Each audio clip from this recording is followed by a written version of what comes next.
పూర్వం మనం కాశీఖండంలో అగస్త్య మహర్షి యొక్క ఆశ్రమం గురించి చదివితే ఎంత విచిత్రంగా ఉంటుందో, ప్రాణులు తమ మధ్య వైరాన్ని కూడా మరిచిపోయి ఎలా తిరుగుతాయని చెప్తారో అలా తిరుగుతుండేవి ప్రాణులన్నీ ఆయన దగ్గర. జాక్ అని ఒక కుక్క, ఎంత విశ్వాసం మహర్షి అంటే, అంత విశ్వాసం ఉన్న కుక్క అది భీష్మాచార్యుల వారిలా ఉత్తరాయణ పుణ్యకాలం వచ్చే వరకు ప్రాణాలు ఒగ్గపట్టుకుని అపరభీష్ముడిని పిలిచారు ఆయన. దాన్ని భగవాన్ వచ్చి దగ్గర కూర్చుని దాన్ని ఒళ్ళో పడుకోబెట్టుకున్న తర్వాత ఆయన వంక చూస్తూ కళ్ళు మూసేసింది. ఇప్పటికి జాగ్ ది డాగ్ అని రాసి ఆ కుక్కకి కూడా సిద్ధపురుషుడు ఆఖరిసారి ఇలా శరీరం విడిచిపెట్టారని దానికి సమాధి కట్టించారు.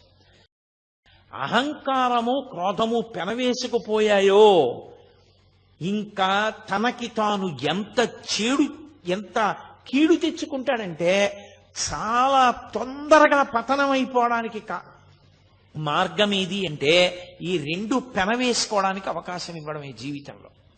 ఈ రెండు పెనవేసుకోవడానికి అవకాశం కానీ ఇచ్చేశాడా పడిపోతాడు.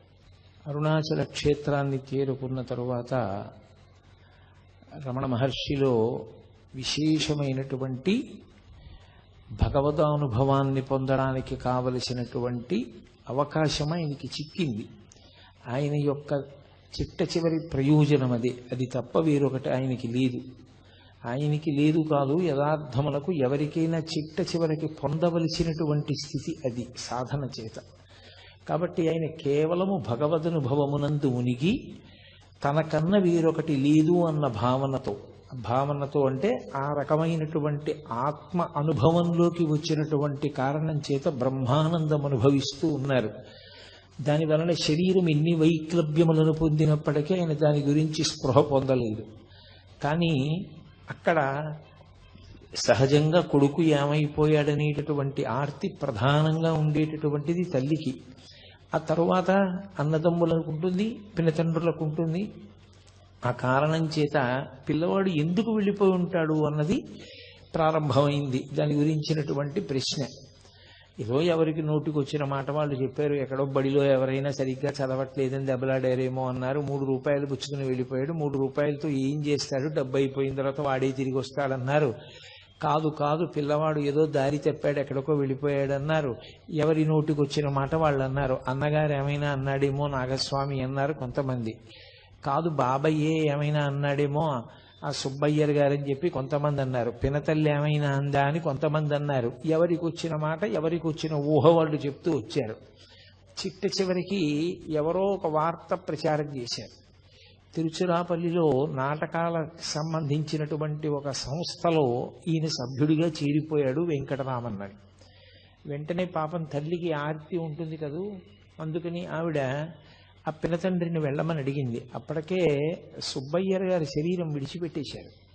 ఆ మిగిలినటువంటి నెల్లియప్పయ్యర్ గారు వెంటనే బయలుదేరి అక్కడ భోగొట్టా చేసి వస్తే మనిషిని పోలిన మనిషి ఉంటాడు. దూరం నుంచి చూస్తే అచ్చు వెంకటరామన్ ఎలా ఉంటాడో, వెంకటరామన్ అంటే పూర్వాశ్రమంలో భగవాన్ రమణులు అనుకోండి.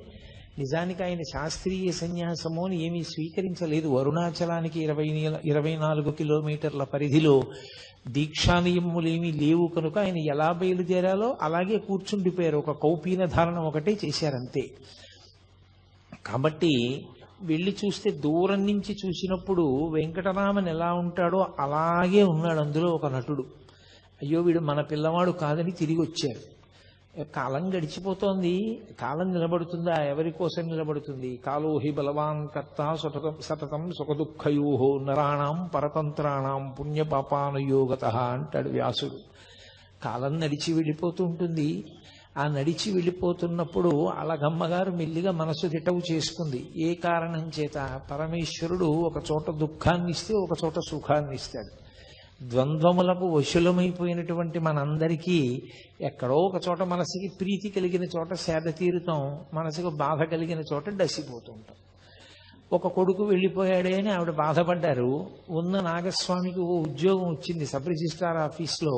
కోడలు కాపరానికి వచ్చింది. ఏదో కొడుకు కోడలు కాపరం చూసుకుని ఆవిడ సంతోషపడిపోతున్నారు. అలగమ్మగారి వైపు నుంచి చూస్తే ఒకలా ఉంటుంది విషయం. భగవాన్ రమణుల వైపు నుంచి చూస్తే ఒకేలా ఉంటుంది. ఒకలా కాదు, ఒకేలా, ఇంకొక మార్పు ఉండదు. ఆయన ఎప్పుడూ ఆత్మయందు రమిస్తూ ఉంటారు. కాబట్టి ఒక రోజున వీళ్ళందరూ కూర్చుని ఉండగా ఎవరో పరిగెత్తుకొచ్చాడు. వచ్చి తిరువణ్ణామలైలో ఒక మామిడి తోపులో ఒక పిల్లవాడు చాలా గొప్ప స్థితిని పొందేట. అతను ఇప్పుడు విశేష ప్రచారాన్ని పొందాడు. ఆత్మానుభవమునందు మునిగి ఉన్నట్ట. మీరెవరు అని అడిగితే నోట మాట లేకుండా కాగితం మీద వ్రాసేట తిరుచులి వెంకటరామన్ అని. కాబట్టి మన పిల్లవాడే, మనం వెళ్ళి చూస్తే బాగుంటుంది అన్నారు. ముందు అందరికన్నా ఆర్తి ఎవరికి? అలగమ్మ గారికే. అందుకని వెళ్ళమని తొందర చేసింది ఆవిడ నాగస్వామిని. ఆయన అన్నాడు, అమ్మ నాకు సెలవు లేదు, కొత్త ఉద్యోగం కదా, వెడతాను తీరుబడి మీద అంటే ఊరుకుంటుందా? ఆవిడ ఆర్తి ఆవిడిది. పాపం మరిది నెల్లియప్ప అయ్యర్ బయలుదేరాడు.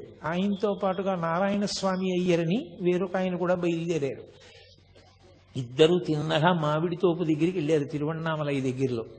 తీరా అక్కడికి వెళ్ళిన తర్వాత ఆ బాలస్వామి చేసుకునేటటువంటి సాధనకి, ఆ ఆనందానికి అందరూ వెళ్ళి చూస్తుంటే అడ్డొస్తున్నారని లోపలికి ఎవ్వరిని పంపించడం మానేసి అక్కడ ఒక ఆయన అడ్డంగా ఉండడం మొదలుపెట్టాడు.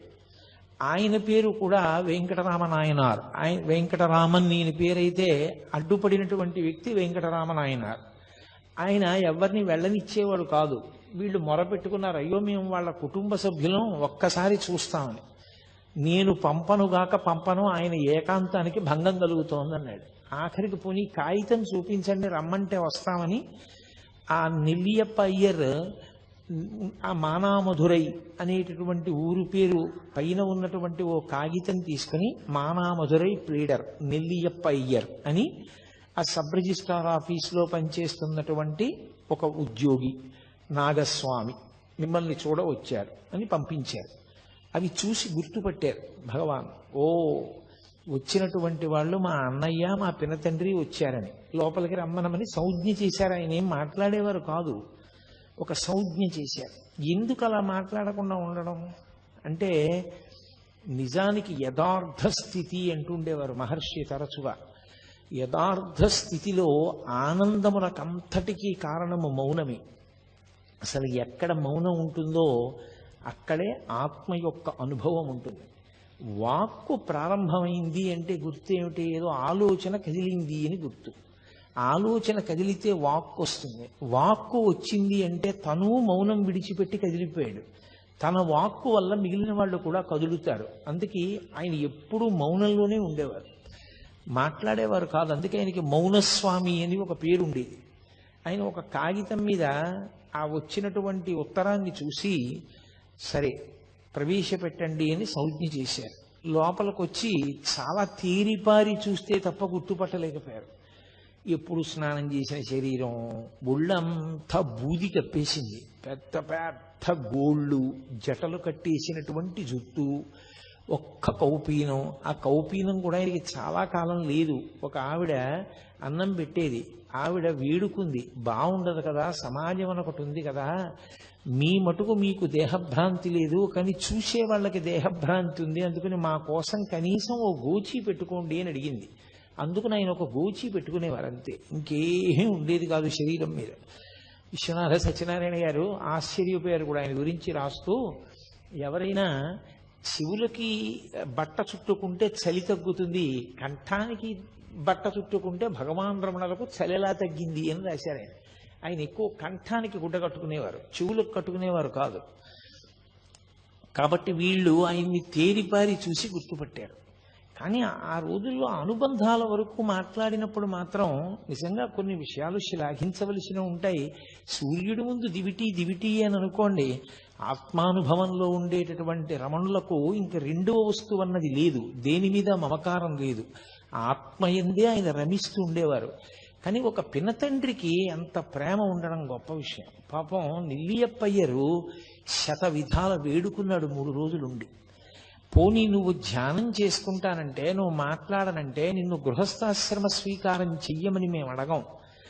మా ఊళ్ళోనే ఒక సిద్ధుని సమాధి ఉంది, ఆ సమాధి దగ్గర నీకు ఒక పందిరి కట్టిస్తాను, అందులో కూర్చో, అందులో చేసుకో, ఇంటి నుంచి భోజనం పంపిస్తాం. కానీ కళ్ళ ముందు పిల్లవాడిలా ఎక్కడో ఇలా మట్టి కొట్టుకుపోయి ఉంటే మాకు చాలా బాధగా ఉంది, నువ్వు వచ్చేయవలసింది అని 3 రోజుల పాటు అన్న తమ్ముడు అన్నగారు పినతండ్రి గారు కలిసి విపరీతంగా ఏడుస్తూ ప్రాధేయపడ్డారు.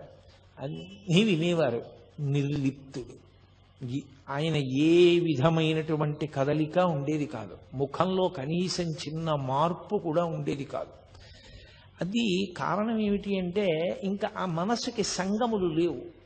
వీడు మావాడు, వీడు పైవాడు, అసలు ఆ అనుబంధములు లేవు. ఆయనకున్న అనుబంధం అంతా ఒక్కటే, పరమేశ్వరుడు ఆత్మ. ఆ ఆత్మయే ఈశ్వరుడు. దాని యందు రమిస్తూ ఉండేవారు. అంత పూర్ణ వైరాగ్యము జ్ఞానము పక్కపక్కనే ప్రవహిస్తాయి.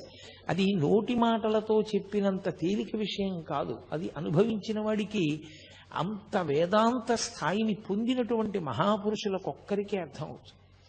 రామకృష్ణ పరమహంస చెప్తుండేవారు, ఒక ఆయనకి ఒక్కడే కొడుకు. హఠాత్తుగా కొడుకు చచ్చిపోయాడు. చచ్చిపోతే తల్లి ఏడుస్తోంది. ఈయన వేదాంతి, ఈయన ఏమీ ఏడవట్లేదు.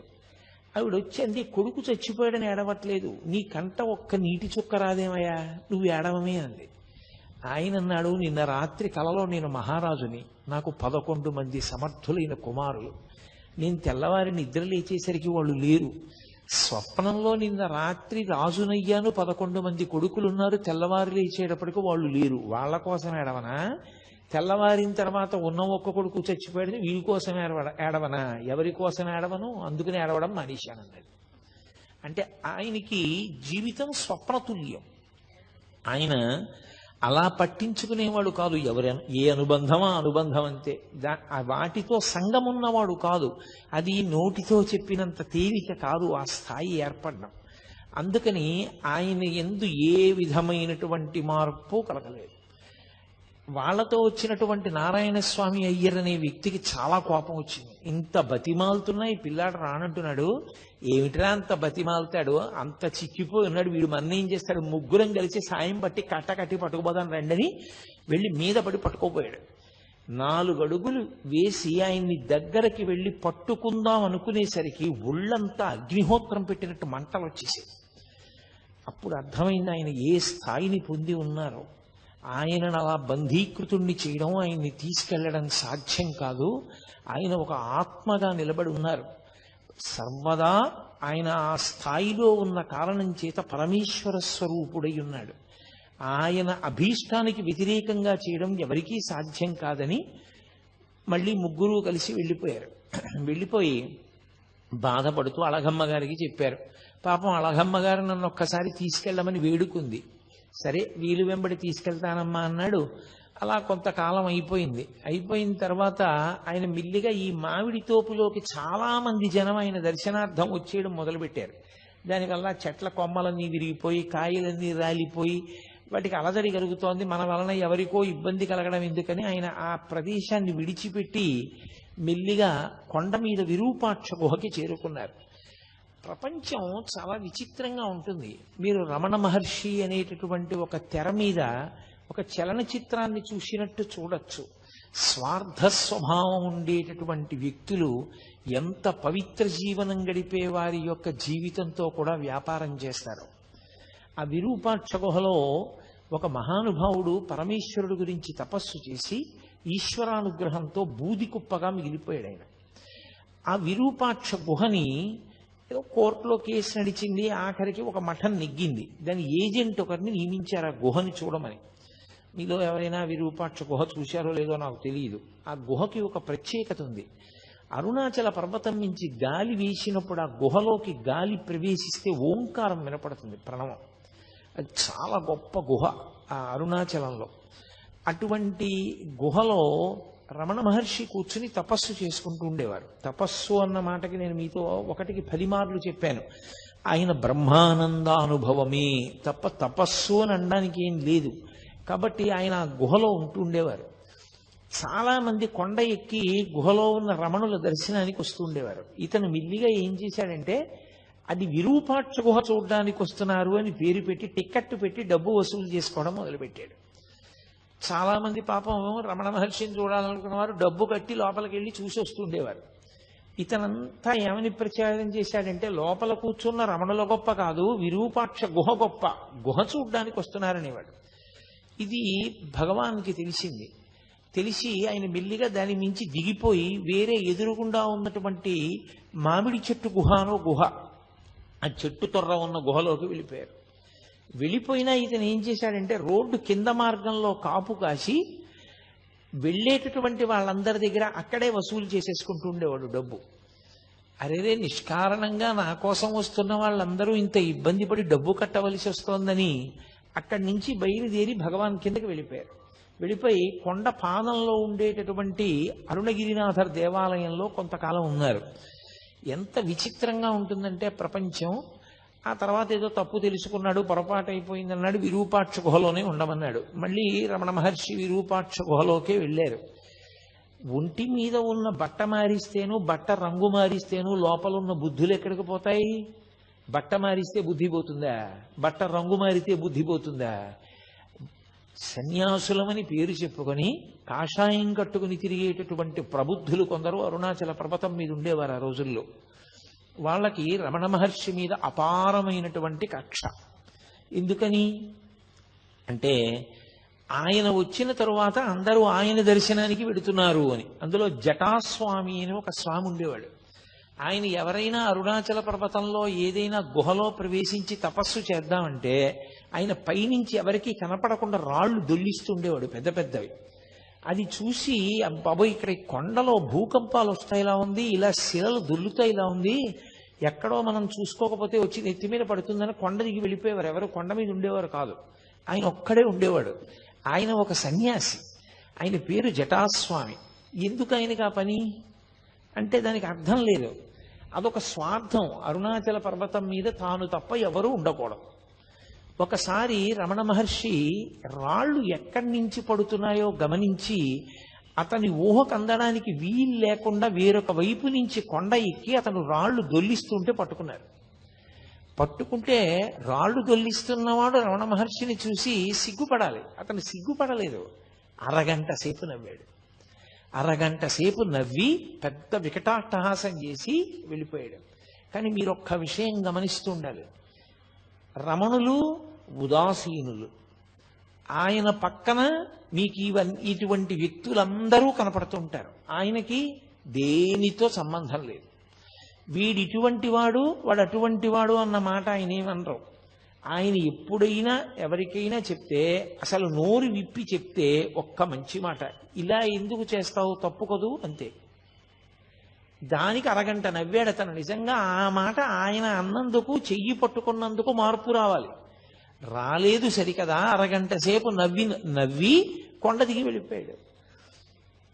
ఎంత చిత్ర విచిత్రమైనటువంటి వ్యక్తులు ప్రపంచంలో ఉంటారో. ఆయన నా కోసం ఇంతమంది వస్తారని కానీ, నేను విరూపాక్ష గుహలో తపస్సు చేస్తున్నానని కానీ, నేను బ్రహ్మానందం అనుభవించేవాడిని కానీ, నేను వీడిని పట్టుకున్నానని కానీ, వీడి గురించి 10 మందికి చెప్దామని కానీ ఆయనకి ఏమీ ఉండదు. ఎప్పుడు నిస్సంగంగా దేనితో సంబంధం లేకుండా ఆయన ఈ లోకాన్నంతటినీ కూడా ఏదో ఒక సినిమా చూసేటటువంటి వ్యక్తి ఎలా చూస్తాడో అలా ఉండేవాడు. ఆయన అనుభవం అంతా ఆత్మతోటే. ఇవన్నీ గుణసంగము వలన ఇలా ప్రవర్తిస్తూ ఉంటారు అన్నట్లుగా చూస్తుండేవారంతే. అందుకే పరమ ఉదాసీనుడు. ఒక వేదాంతికి ఆత్మని అనుభవించినటువంటి మహాపురుషులకు ఉండేటటువంటి ఆ ఉదాసీనత ఏది ఉంటుందో దాని రాశీభూతమే రమణ మహర్షి. అందుకే ఆయన దేనికి విచలితుడవడం కానీ, ప్రతిస్పందించడం కానీ, దాన్ని బట్టి ఆయన మనసు వ్యగ్రత పొందడం కానీ, లేకపోతే ప్రసన్నం అవ్వడం కానీ, హావభావాలు మారడం కానీ, మాటలో వ్యగ్రత కానీ, మాటలో భయం కానీ ఏమీ ఉండేవి. ఎప్పుడూ ఒక్కలాగే ఉండేవారు. కానీ రకరకాల వ్యక్తులు మాత్రం ఆయనని గౌరవించిన వాళ్ళు ఉన్నారు, పూజించిన వాళ్ళు ఉన్నారు, నమస్కరించిన వాళ్ళు ఉన్నారు, మాట్లాడిన వాళ్ళు ఉన్నారు, పుస్తకాలు రాసిన వాళ్ళు ఉన్నారు, వాదన చేద్దామని వచ్చిన వాళ్ళు ఉన్నారు, ఆయన్ని తప్పు పట్టుకోవాలనుకున్న వాళ్ళు ఉన్నారు, ఆయన్ని గౌరవించాలనుకున్న వాళ్ళు ఉన్నారు, ఆయన పనికి మాలిన వాడిని నిరూపించాలని ప్రయత్నం చేసిన ధూర్తులు కూడా ఉన్నారు. ఆయన మాత్రం పరమ ఉదాసీనుడు. ఇవేవి ఆయన మనసులోకి ఎక్కవు. నిర్లిప్తంగా ఉంటారు. ఎప్పుడూ ఎవ్వరి మీద ఎక్కడ ఏ చాడీ చెప్పరు. చిత్రం ఏమిటంటే అంతటి మహానుభావుడు ఆ గుహలో కూర్చుని ఉండగా బాలానంద స్వామి అని ఒక ఆయన బయలుదేరాడు అరుణాచల పర్వతం మీద. ఆయన కొండ ఎక్కి వచ్చే వాళ్ళందరితో ఓ మాట చెప్తుండేవాడు. ఆయనకి ఆ విరూపాక్ష గుహలో ఉన్న ఆయనకి నేనే ఉపదేశం చేశాను, నేనే శక్తినిచ్చి ఆ స్థాయికి తీసుకొచ్చాను, నా శిష్యుడే అంటుండేవారు. ఆయన ఎలాగో మాట్లాడరుగా. అందరూ తీసుకొచ్చి అక్కడ పలహారాలు పెడితే ఆయన్ని తినమని రమణుల్ని ఇతను తీసుకొచ్చి ఏదో కొంచెం పలహారం అక్కడ పెట్టి, నాన్న చాలా అలిసిపోయావు, కొంచెం తిను, ఇలా అయితే సాధన ఎలా నడుస్తుంది, తినాలి అంటుండేవాడు. అందరూ వెళ్ళిపోయిన తర్వాత వీలైతే ఇవన్నీ మూట కట్టేసుకుని, నీ సొమ్ము ఏం పోయింది, నువ్వు ఎలాగో మాట్లాడవు కదా, నీకు గురువునని చెప్పుకుంటున్నాను, నాకు తోచింది సంపాదించుకుంటున్నాను, నువ్వు అలా కూర్చో, మాట్లాడకు, ఏమీ అనద్దు. ఆయన మీ గురువా అన్నా మాట్లాడద్దు, నువ్వు ఆయన శిష్యుడువా అన్నా మాట్లాడద్దు, అలా ఉంటుండు, నేను డబ్బు సంపాదించుకుంటాను అని. అతను ఎవరు? ఎందుకు అతనికి డబ్బు సంపాదన? లోకంలో ఎంత చిత్ర విచిత్రమైనటువంటి మనస్తత్వాలు ఉన్న వాళ్ళందరూ ఆ కొండ మీదకి చేరారో చూడండి.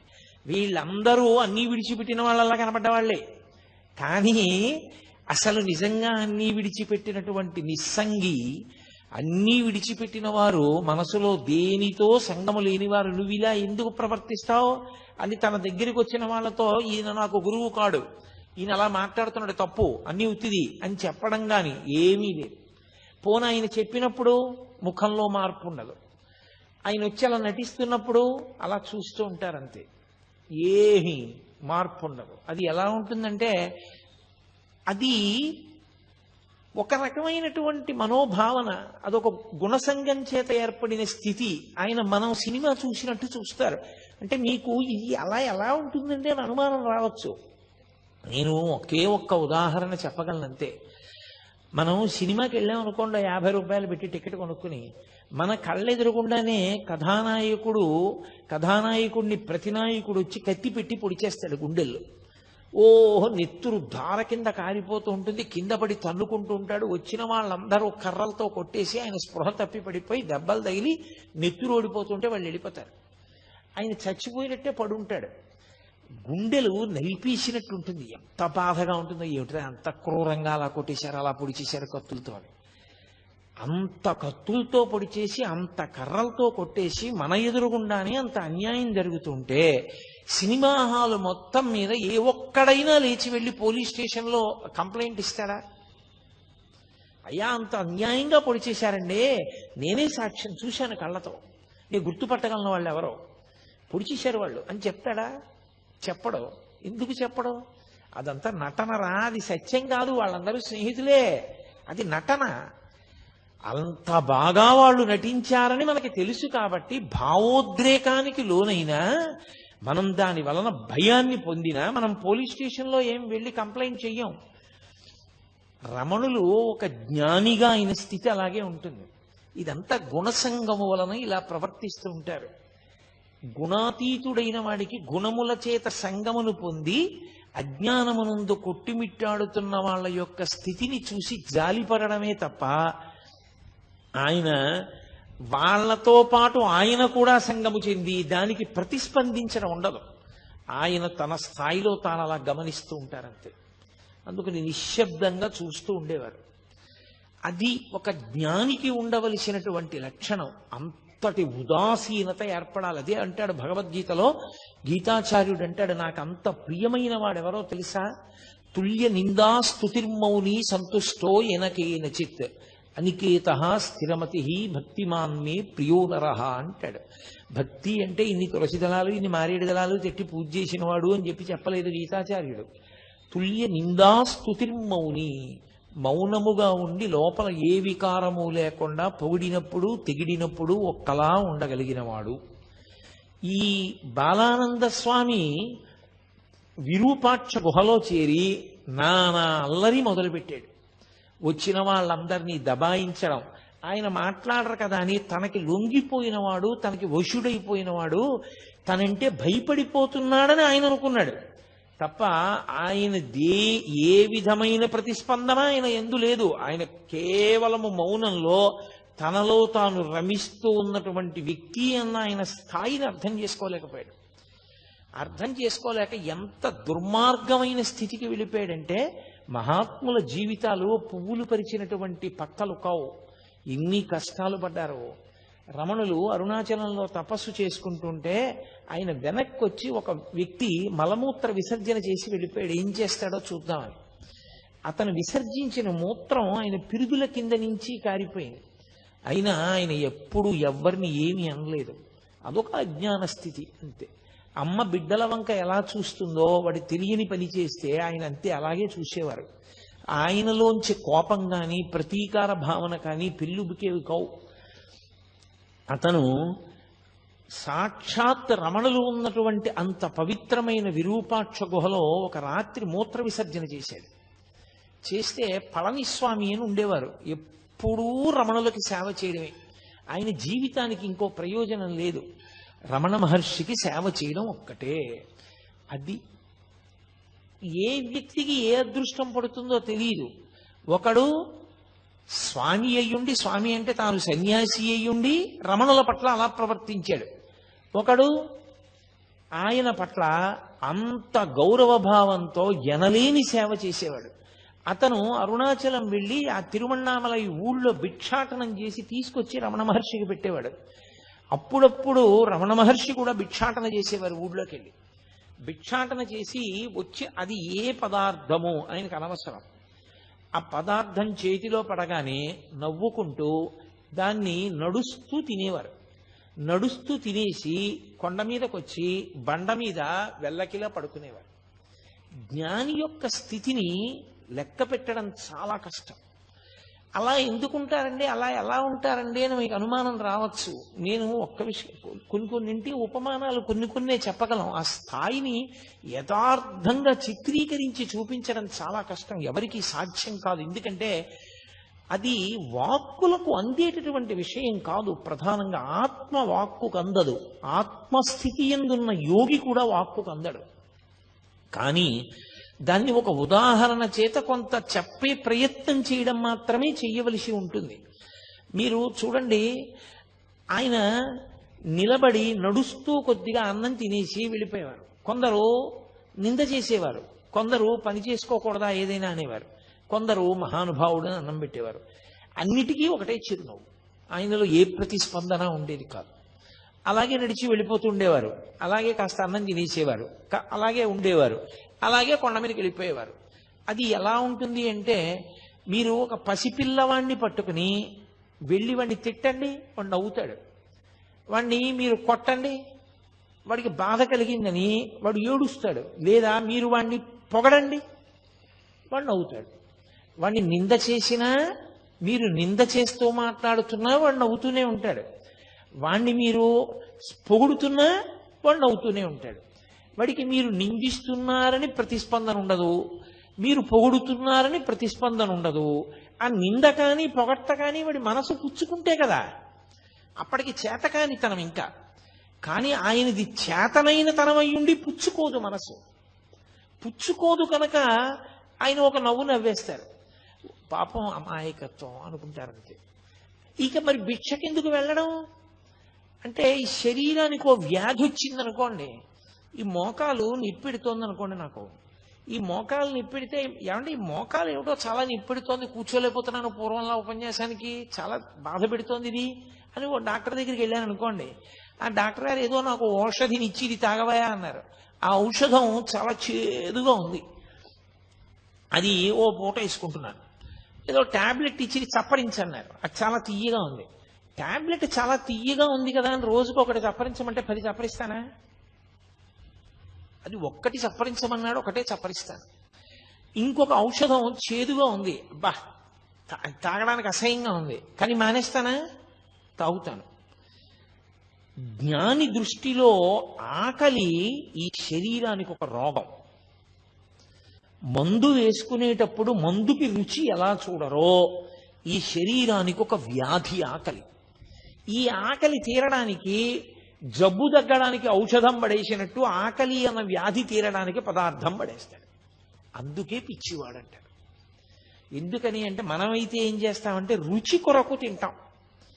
అన్నం, కాస్త పప్పు, కొంచెం నెయ్యి, అదంతా కలుపుకుని ఎంతో శుభ్రంగా కాస్త నంచుకుని మనం తింటాం. ఆయనకి అలా ఉండదు. ఆయన చేతిలో ఏది పడి, మినప్పొట్టు కొంచెం పడేసిందో తల్లి, తినేశారంతే. నాకు తెలిసి ఒక మహానుభావుడు, ఆయనకి ఒక ఆవిడ పిలిచి ఏం చేస్తారో చూద్దామని క్యాబేజీ తుక్కు పెట్టింది. ఆయన చక్కగా తుక్కు తిని మంచినీళ్లు తాగేసి ఈశ్వరార్పణమస్తు అని వెళ్ళిపోయాడు. జ్ఞానులు అలా ఉంటారు, వాళ్ళకి రుచితో సంబంధం ఉండదు. దీనికి ఆకలి వేసింది, దీనికి వ్యాధి పుట్టింది, మందేశావు. దీనికి ఆకలన్న వ్యాధి పుట్టింది, కాస్త అన్నం పడేస్తారు. అన్నం కాదు, భవతి భిక్షాందేహి అన్నప్పుడు చేతిలో ఏం పడిందో అది పడేస్తారు కడుపులో, అంతే. మరి దానివల్ల ఏమండి ఇది ఏమైనా అయిపోదా? అయిపోకుండా ఉండడం ఉంటుందా అసలు? పోనీ దీనికి నువ్వు ఏది పెట్టాలో అదే పెడుతూ జాగ్రత్త తీసుకుంటే ఉంటుందా? సత్యం ఆత్మ, ఇది అసత్యం వెళ్ళిపోతుంది, కానీ వెళ్ళిపోయే వరకు పాడు చేయకూడదు. బట్టి దానికి జబ్బు వస్తే మందేశాడు. కాబట్టి ఆయన వెళ్ళేవారు భిక్షకి. అది జ్ఞాని యొక్క స్థితి. రమణులు ఎందుకు భిక్షకి వెళ్ళారు అన్న మాటని జాగ్రత్తగా అర్థం చేసుకోవాలి.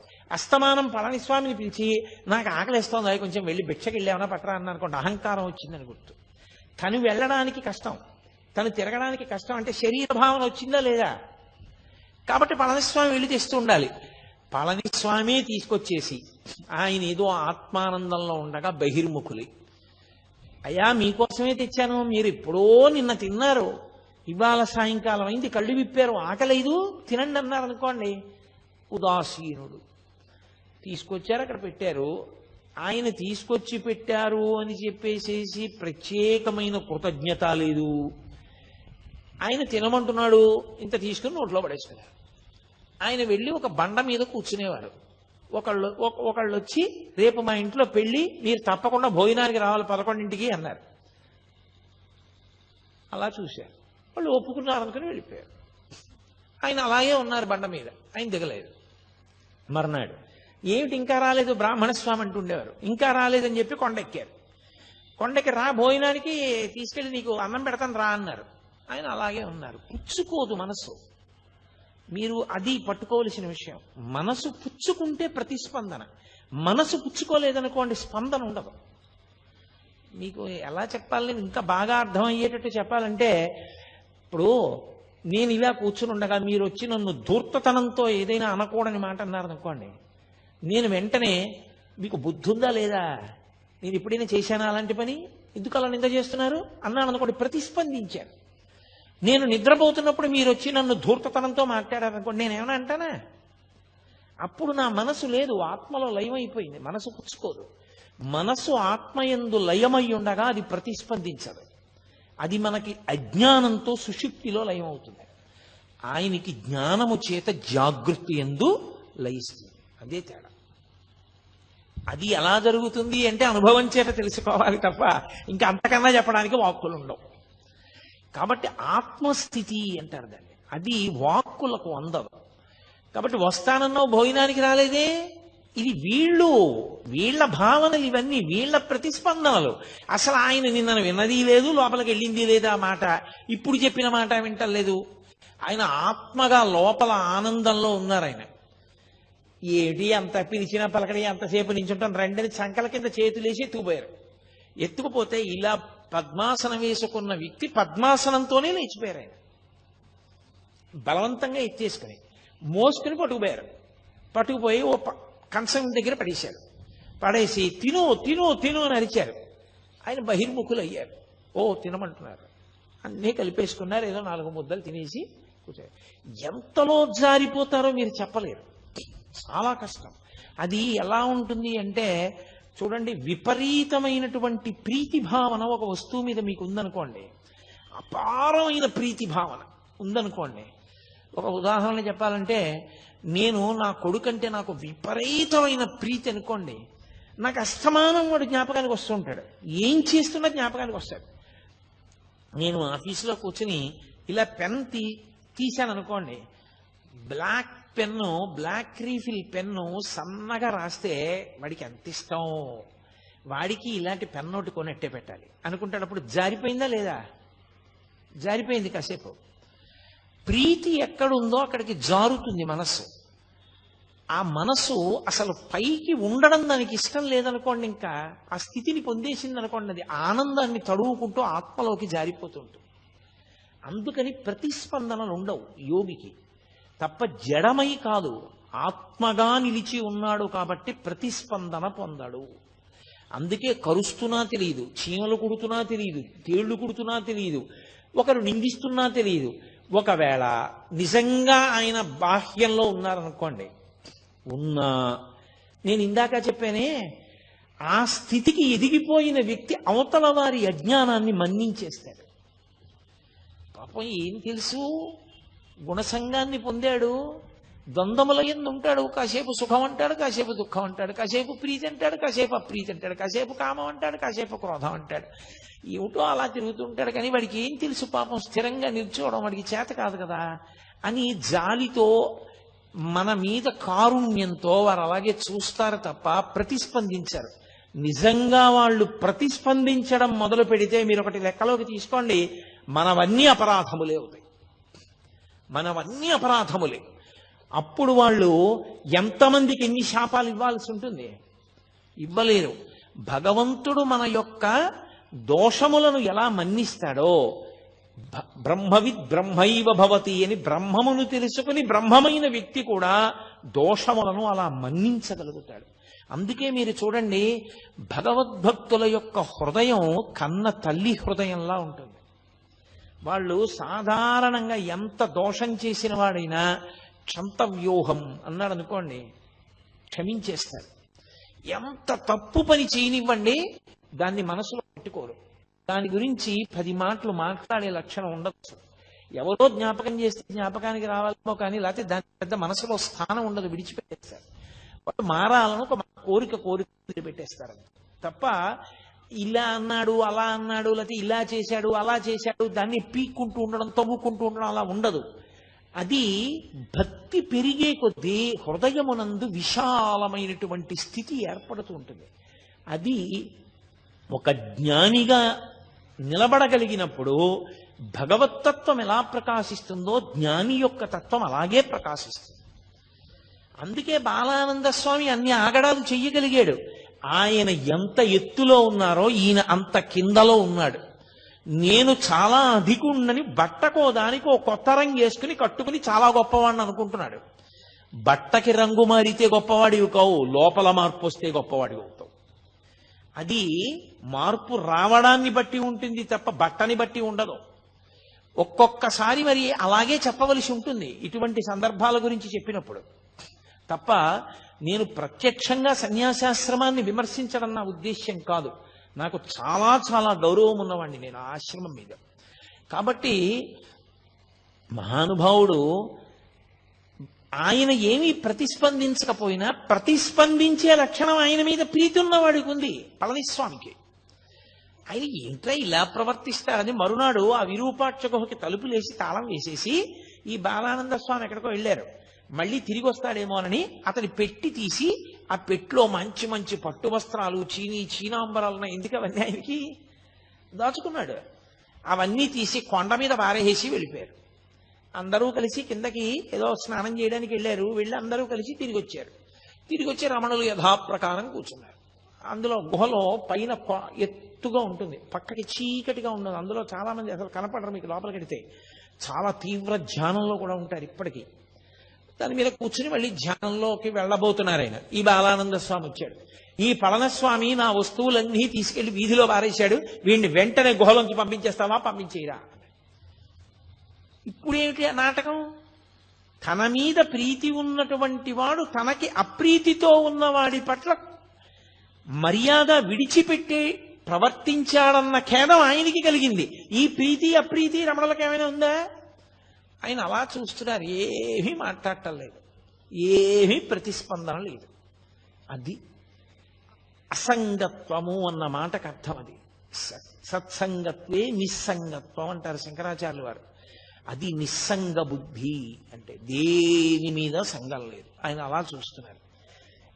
ఇంత నేను నోరు కొట్టుకుని అరిచినా నువ్వు పళనిస్వామిని పంపించలేదని రమణ మహర్షి దగ్గరికి వచ్చి ఆయన మొహం మీద ఉమ్మేశాడు.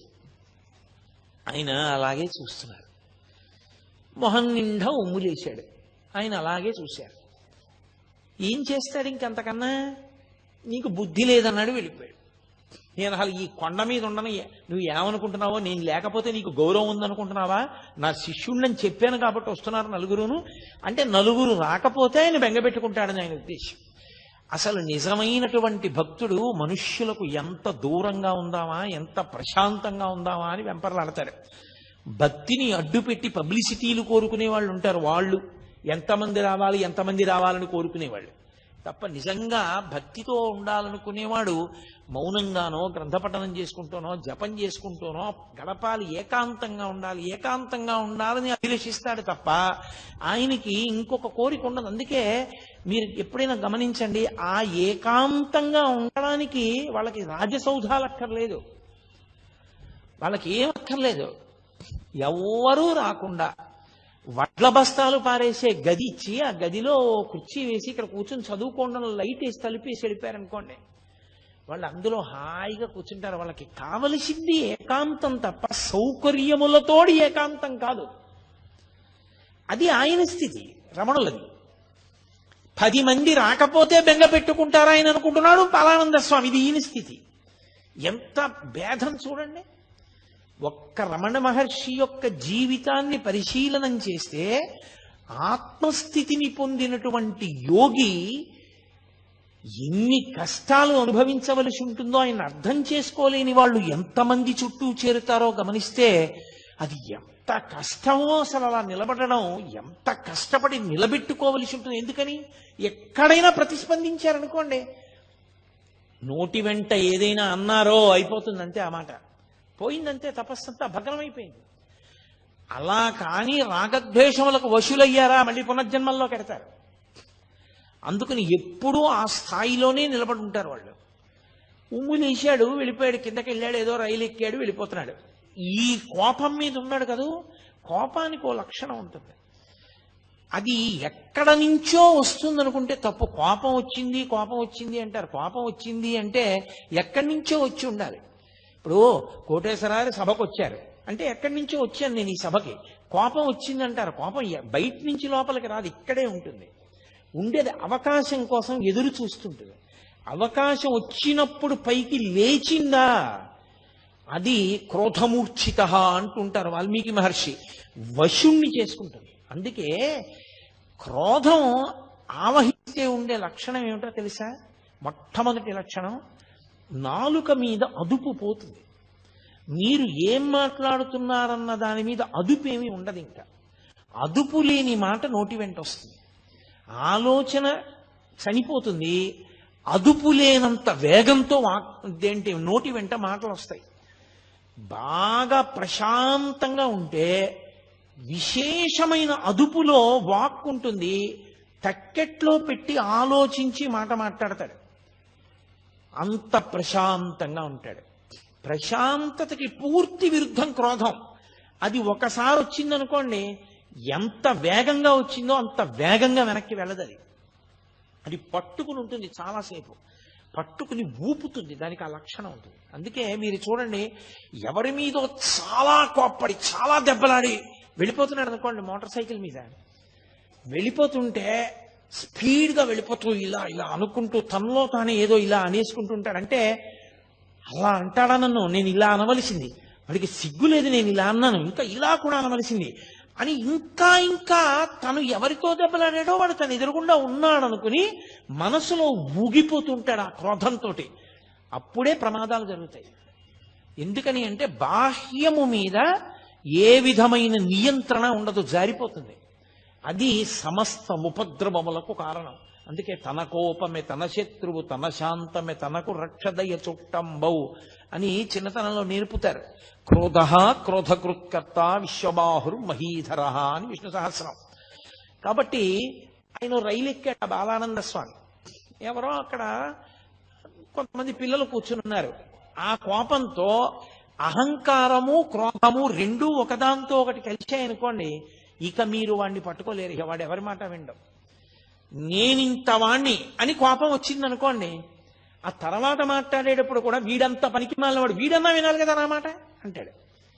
మీరు అందుకే చూడండి, కుటుంబ యజమానికి కోపం వచ్చి ఇంట్లో ఒకరిని దెబ్బలాడాడు అనుకోండి, ఏంటండి అది అలాగా ఊరికే మన కొడుకే కదా ఏదో తప్పు చేశాడు ఏడు అంతంత నోర్మయ్యి నువ్వు కూడా చెప్పొచ్చేదానివా అంటాడు.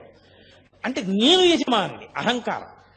తనకెవరూ చెప్పకూడదు, తను తిడుతుంటే పడుతూ ఉండాలంటే అందరూ తప్ప తనే ఖచ్చితంగా ఉన్నాడు, ఎవరికి లేదా బుద్ధి. అహంకారము క్రోధము పెనవేసుకుపోయాయో ఇంకా తనకి తాను ఎంత కీడు తెచ్చుకుంటాడంటే చాలా తొందరగా పతనమైపోవడానికి మార్గం ఏది అంటే ఈ రెండు పెనవేసుకోవడానికి అవకాశం ఇవ్వడమే జీవితంలో. ఈ రెండు పెనవేసుకోవడానికి అవకాశం కానీ ఇచ్చేశాడా పడిపోతాడు. మీరు చూడండి, అందుకే సాధారణంగా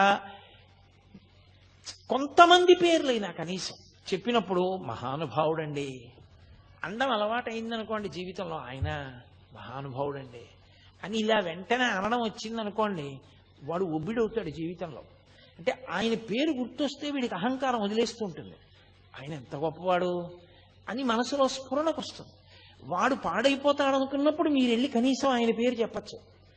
ఏమిరా ఇన్ని చెప్తావు, పరమాచార్య ఇలాగే చెప్పారా, పరమాచార్య ఇలాగే ప్రవర్తించమన్నారా అన్నారనుకోండి, వాడు వెంటనే నాదస్వరం ఊస్తే పాము తగ్గిపోయినట్టు తగ్గిపోతాడు ఆ పేరు వినపడేటప్పటికి. అసలు అహంకారమే పెరిగిపోయింది అనుకోండి, పూర్తిగా దాన్ని పాలు పోసి పోషించేశారనుకోండి. మీరు అందుకే కొంతమంది వ్యక్తుల్ని చూడండి, ఎవరి పేరు చెప్పండి ఏకవచన ప్రయోగం వాడా అంటాడంతే. అంటే ఆయన ఉద్దేశ్యం ఏంటంటే తనకన్నా గొప్పవాడు ఎవరూ లేడు, ఎవరి గురించైనా తానే చెప్పగలడు. అందరిలోనూ దోషములే చూస్తాడు, ఎవరి యందు ఏ గొప్ప గుణాన్ని చూడలేడు. అది ప్రమాదకరమైన లక్షణం. మీరు ఏ ఆశ్రమంలో ఉన్నారన్న దాంతో సంబంధం ఉండదు, మీరు ఎంత సంస్కరించుకున్నారన్న దాంతో మీ గౌరవం, మీరు ఉన్న చోట శాంతి నిలబడి ఉంటాయి. అది లేని నాడు అటువంటి వ్యక్తిని మీరు ఎక్కడికి తీసుకెళ్లి పెట్టండి, అశాంతే తప్ప శాంతి నిలబడదు. అది రమణ మహర్షిని అడ్డుపెట్టి పరిశీలనం చేసినప్పుడు రమణ తత్వం ఎంత శాంతికారకమో ఆయన పక్కన పెట్టి చూసినప్పుడు ఇవన్నీ అంత అశాంతికారకములు. ఆ పిల్లల్ని పట్టుకొని ధూర్తతనంగా మాట్లాడాడు. రైల్లో ఎక్కిన తర్వాత ఇతనెవరో వాళ్ళకేం తెలుసు, వాళ్ళెవరో ఇతనికేం తెలుసు, నేనింత గొప్పవాడిని నేను అనుకుంటున్నాను కానీ వాడికి ఎలా తెలుస్తుంది నేను గొప్పవాడినో కాదో, తెలియదు కదా. అలా అనుకోవడానికి అవకాశం ఎక్కడ ఉంటుంది? అలా అనుకోకూడదు. అలా అనుకుంటే అసలు నువ్వు జీవితంలో ఇవ్వడలేవు. ఇవాళ రాత్రి సన్మానం అయింది, 150 పూలదండలు వేశారు. రేపు పొద్దున నీ కర్మకాలి రిజర్వేషన్ లేకుండా ప్రయాణం చేయాల్సి వచ్చింది. నువ్వు జనరల్ కంపార్ట్మెంట్లో అవసరమైతే మరుగుదొడ్డి దగ్గర నిలబడాలంతే. నిన్ననే నాకు దండలేశారు, ఏమిటిది అందరూ నా మీద ఇలా పడిపోవడం, నాకు లేచి సీటు ఇవ్వద్దా అంటే అందరూ కలిపి నేను భోగిలోంచి కిందకి దోహేస్తారు. దీపో ఈ ఊళ్ళో నువ్వు ఎక్క రైలే, ఇక అంత గొప్పవాడు అయితే కారు ఎక్కవా, అంతేగాని ఏమి నువ్వు ఎక్కితే సీట్ ఎందుకు ఇస్తాను నీకంటారు. నువ్వు నీకు నేనింతవాణ్ణి అనుకున్నప్పుడు నువ్వు ఇమడలేవు. నువ్వు ఎక్కడున్నావో తెలుసుకోవడం నీకు అలవాటైన నాడు మహామహులంతటి వారు అవకాశం, సందర్భము, సమయం కలిసి రానప్పుడు సమయానికి అనుగుణంగా అలా ప్రవర్తించారు. రామచంద్ర ప్రభు అంతటి వాడు 14 ఏళ్ళు అరణ్యవాసం చేశాడు. నేనెంతటి వాణ్ణి, అవసరం అలా వచ్చింది, పూర్వజన్మ కర్మక్షయం ఇలా అయిపోతుంది. కాబట్టి ఇప్పుడు ఈ కష్టం ఏమిటో, ఇది ఎలా ఉంటుందో, ఇంతమందితో కలిసి నిలబడి వెళ్ళడం ఇదో అనుభూతి. పరమేశ్వరానుగ్రహం ఉత్తప్పుడు కుదురుతుందా? వస్తుంటే తప్పుకోండి అంటారు. ఎంత సంతోషంగా ఉంది ఇవాళ అనుకుని నించున్నాడు అనుకోండి, ప్రశాంతంగా ఉంటుంది. నిన్ను పరిశీలించుకోవడంలో నీకు శాంతి, ఇతరులకు శాంతి. అది నీకు రాకపోగానే ప్రమాదం. కోపం రావడం తప్పు కాదు, కోపం రావాలి. దేనికి రావాలో తెలుసా? వ్యవస్థని చక్కదిద్దడానికి కోపాన్ని నటించాలి. ఒక్కొక్కసారి కోపం వచ్చేసి కాదు, కోపం నటించాలి. కోపం వచ్చేసింది అన్నట్టు ఉండాలి. 1-2 నిమిషాలకి వస్తే కదా కోపం, వస్తే ఊపేస్తుంది.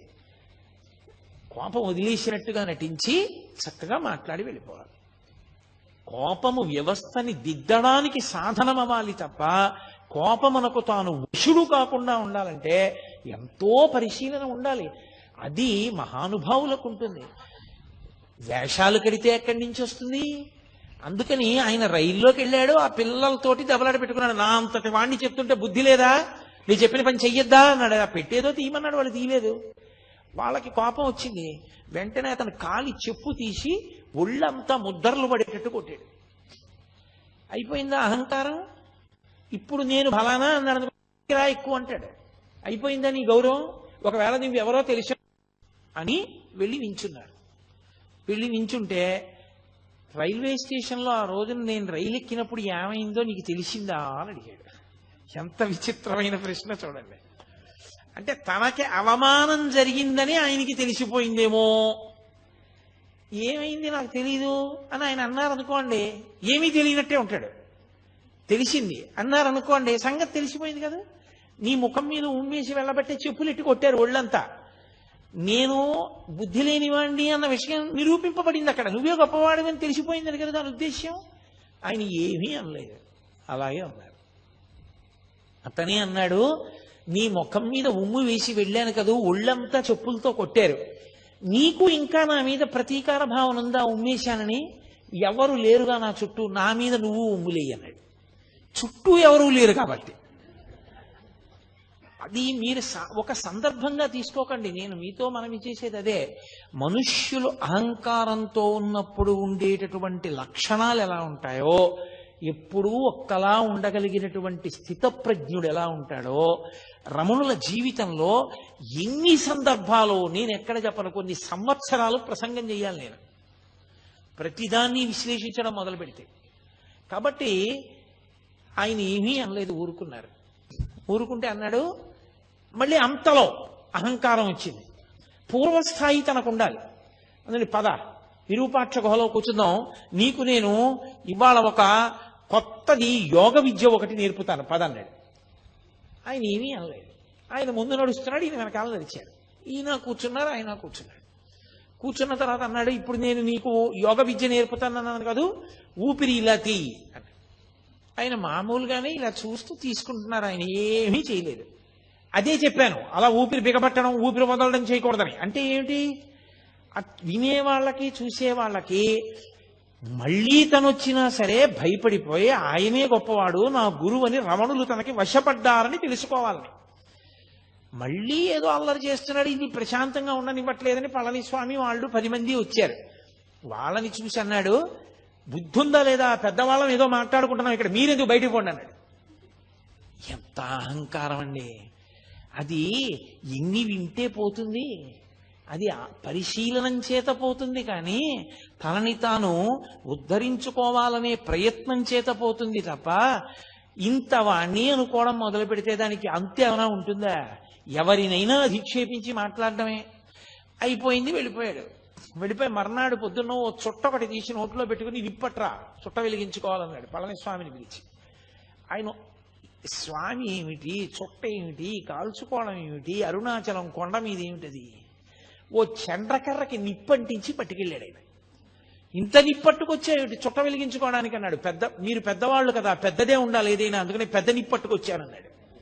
ఇంకొకరిని పిలిచాడు, నేను మొహం కడుక్కోవాలి, కర్ర పుల్ల పట్టరా అన్నాడు. ఆయన ఓ చెట్టు కొమ్మ నరికి లాక్కొచ్చాడు.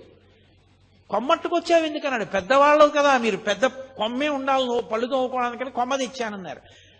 అంటే మీరు ఒకటి గమనించాలి, ఇది వినడానికి చాలా సంతోషంగా ఉంది. మీరు చూడండి, ఇప్పుడు నేను ఇది చెప్తున్నప్పుడు వెంటనే మీరు సంతోషంగా ఓ చిన్న నవ్వు నవ్వుతారు. ఎందుకని అంటే, మంచి భలేవాడు అడిగిన దానికి భలే చెప్పాడురా అని. అంటే మనకి మూడో వ్యక్తిగా స్పందించడం అలవాటు.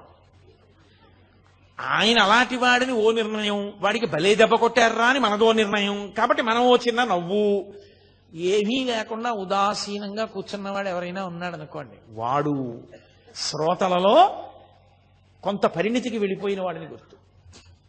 ఎందుకు వచ్చింది అది? రమణులు చూడు చక్కగా ఎందుకు వచ్చిన అల్లర్లు ఈ అహంకారంతో. ఈయన అండము బాగుంది, వాళ్ళ అండము బాగుంది, ఇద్దరూ పాడవుతున్న వాళ్లేగా.